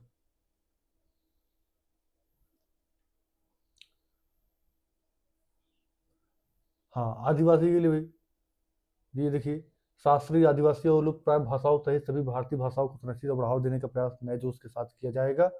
प्रौद्योगिकी और क्राउड सोर्सिंग लोगों की व्यापक भागीदारी के साथ इन प्रयासों में महत्वपूर्ण भूमिका निभाएंगे। चलिए अभी हम इसकी कुछ हम सटीक हम आपसे कुछ बात करेंगे इसके लिए।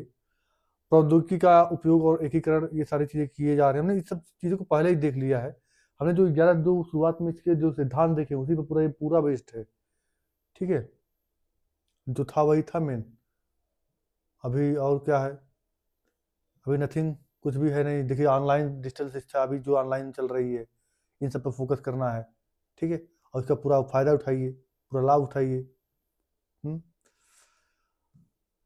इसके लिए आपका जो पायलट अध्ययन चलाया जाएगा, देखिए ऑनलाइन शिक्षा के लिए पायलट अध्ययन चलाया जाएगा। ठीक है, डिजिटल इंफ्रास्ट्रक्चर पर फोकस किया जाएगा।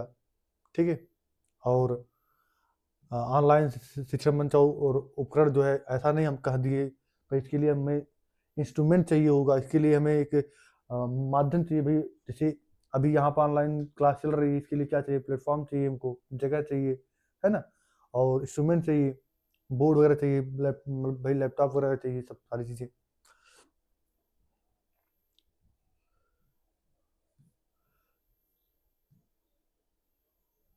डिजिटल अंतर को कम करना मतलब वर्चुअल लैब वगैरह बनाना, शिक्षकों की प्रशिक्षण और प्रोत्साहन देना, है ना, ये तो बहुत ज़रूरी है। और ऑनलाइन मूल्यांकन और परीक्षाएं, है ना, इसके लिए परख तो बनाया गया है, हमने देखा भी। सीखने के विस्तृत मॉडल को भी अपनाया जाए, मानकों को पूरा करना पड़ेगा, जितना है कि उतना आपको कंप्लीट करना पड़ेगा, है ना। और विश्व स्तरीय डिजिटल इंफ्रास्ट्रक्चर, शैक्षिक डिजिटल कंटेंट सामग्री क्षमता का निर्माण करने के लिए समर्पित इकाई का सृजन करना पड़ेगा, जिससे हम अपने विश्व में क्या करें, एक अपनी से पहचान बना सके, हमारा भी विश्व में नाम हो सके कि हम भी एक देश हैं। हमारे पास भी एजुकेशन के मामले में हम किसी से कम नहीं हैं, हम भी एकदम खड़े खड़े हैं आपके सामने एकदम सीना तान के। ठीक है, इस कंडीशन में पहुंचना है। और क्रियान्वयन की जो है रणनीति क्या है कि केंद्रीय शिक्षा सलाहकार बोर्ड का सशक्तिकरण किया जाए। अब इसको ये कहा जा रहा है कि भैया जो पहले इतने हल्के से चलते थे, अब सोते हुए काम नहीं चलेगा, अब तो आपको एक्टिव तरीके से वर्क करना पड़ेगा, एकदम साफ। ठीक है, और वित्त पोषण सभी के लिए वहनीय एवं गुणवत्तापूर्ण शिक्षा की प्रोवाइड कराया जाए, है ना। इसके लिए भाई पैसा वगैरह भी प्रोवाइड किया जाएगा, ऐसे तो होगा नहीं। ठीक है, तो अभी जो है इस पर जो है इसको चला देखिएगा। दुर्भाग्य से भारत में शिक्षा पर होने वाले सार्वजनिक व्यय कभी भी सरकारी खर्च का कभी भी कुल सकल घरेलू उत्पाद के 6% तक नहीं पहुंच पाया है, जिसका 1968 की शिक्षा नीति में अनुशंसा की गई थी, और इसको 1986 तक शिक्षा नीति और 92 शिक्षा नीति समीक्षा में दोहराया गया था। वर्तमान में शिक्षा पर सार्वजनिक खर्च जो है, अब देखिए जीडीपी का 4.43% के आसपास है, और सरकारी व्यय का केवल 10% शिक्षा पर किया जाता है। आप सोचिए, हमारे यहाँ एजुकेशन पे इतना कम खर्चा किया जाता है, और आप चाहते हो मतलब काम दाम कम लगे, काम ज़्यादा ले ले। हाँ, नहीं हो पाएगा भाई, थोड़ा सा खर्चा करना पड़ेगा। आप क्या कर रहा है कि 6% खर्च करना है। ठीक है, 6%। ठीक है, अभी वर्तमान समय में कितना खर्च करना है, 6%, ध्यान रखिएगा ये। ठीक है, फिर ये पूछा जाता है भाई, कई बार पूछा जा चुका है। और जो सारी चीज़ें हैं देखते चलेंगे। अब आपका द एंड हो चुका है ना। यहाँ पर कुछ जैसे आपके फुल फॉर्म दिए गए हैं, है ना, इसको देख लीजिएगा। उम्मीद करते हैं आपको ये वीडियो पसंद आएगी, और जितना हो सके मैक्सिमम शेयर करिएगा। हाँ, हम आपको कुछ बताने वाले थे। देखिए आपको ये चीज़ ध्यान रखना है, करना क्या है कि जैसे इसमें दो चार वर्ड आपको पहले एकदम मास्टर तरीके से बनाना है। जैसे बहुविषयक, बहुत हम सिंपल बता दे रहे हैं, बहुत ज़्यादा पढ़ने की जरूरत नहीं है। बहुविषयक हो गया, है ना। उसके बाद बहुभाषावाद, रचनावाद, है ना, और फॉर्मेटिव असेसमेंट, है ना, असेसमेंट। फिर नेक्स्ट, पॉजिटिव लाइंस। अगर इन सभी से रिलेटेड पॉजिटिव लाइंस हैं आपको मिल जाएं, तो आपके मैक्सिमम क्वेश्चन सही हैं। ठीक है, आपको ध्यान क्या देना है, पॉजिटिव लाइन्स मिलने। अगर क्वेश्चन नेगेटिव पूछा है तो हमें नेगेटिव सेंटेंस खोजना है, और वर्ड्स आपको ये ध्यान रखना है, कुछ वर्ड्स हैं इनको आप ऐसे ही वर्ड हो गए जिनको रचनावाद है ना, बहुभाषावाद, इन सभी को अगर फोकस करेंगे, अगर ये सभी आपको पॉजिटिव क्वेश्चन पूछा गया है और पॉजिटिव आपके पास लाइन है, ये सभी वर्ड्स मिल रहे हैं, तो आपकी संभावना मैक्सिमम। लेकिन कुछ क्वेश्चन है जो फैक्चुअल हैं, जैसे परख, दीक्षा, है ना, और ईसीसी, इन सबका फुल फॉर्म तो आपको याद ही करना पड़ेगा। 5+3+3+4 का जो है क्या है, इसको तो आपको याद ही करना पड़ेगा। कुछ चीज़ें आपको याद करनी पड़ेंगी और कुछ चीज़ें आपको रटनी पड़ेंगी, मतलब समझनी पड़ेंगी। ठीक है, उम्मीद करते हैं वीडियो को पसंद आया होगा, और मैक्सिमम लोगों तक इस वीडियो को शेयर करिए जिससे सभी तक ये पहुंच सके। ठीक है, और आपका कम से कम 10 नंबर आपका श्योर हो सके। ठीक है, तो मिलते हैं नेक्स्ट वीडियो में। हमें नहीं लगता इससे बाहर कुछ होने वाला है, इसलिए जो है आपके जो एग्ज़ाम दे करके आएंगे तो भाई आपको स्वयं पता चलेगा। तो मैक्सिमम लोगों तक शेयर करिएगा जिससे बहुत सारे बच्चों को पहुंच सके, इधर उधर भटकना बंद करें।